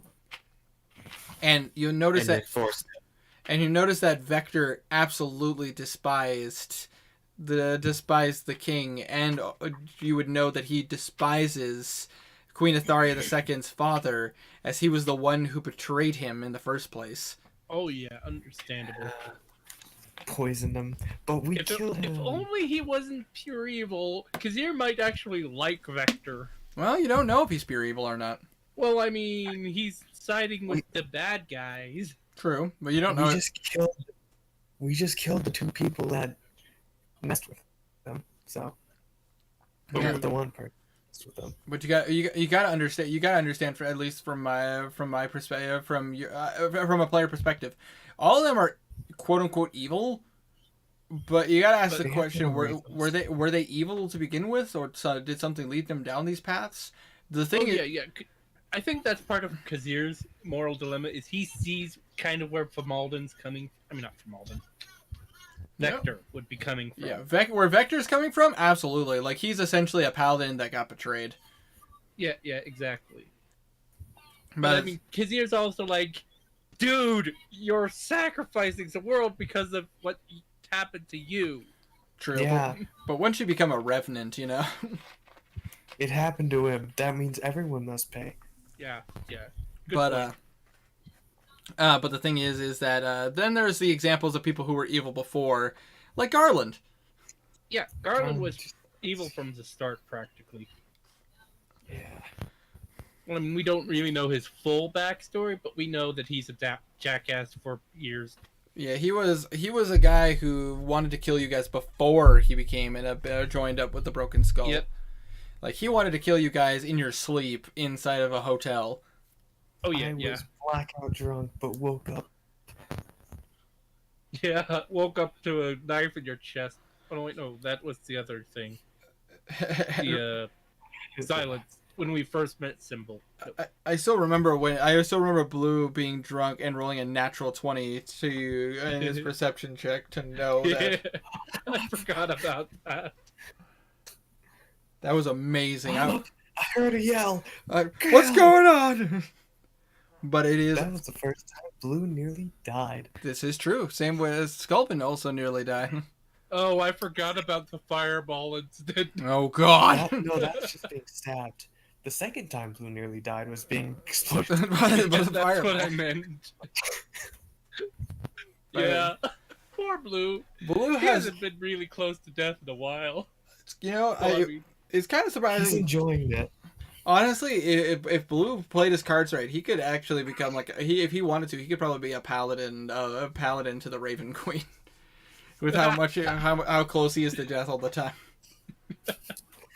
He's shaking hands with death, and they had a beer or something. Yeah, you know, she just she probably would have had a glass of red wine. She's pretentious like that. Fair. I mean, he has some pretty expensive wine on him. Too true. But either way, it is 4 a.m. I do work again. I do work again in 10 hours, so I am going to hop off. Fair. It is great 5 a.m. I don't work in 10 hours, but I still like sleep. Sounds like a plan. Same. Hope you guys enjoyed the session, though. Definitely enjoyed it. Woofda. Next session is going to be interesting. Oh yeah, I can't wait. I get to tell Keller that you murdered the king. It's very true. It's very true. Oh, Winter, did you see my DIY dice tower?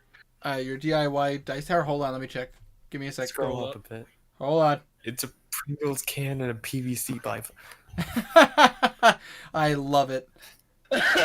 Thank you. I approve of your DIY dice tower. It costs about $5. Hell yeah, I am here for this Well, actually, shit. it was free because I got the thing.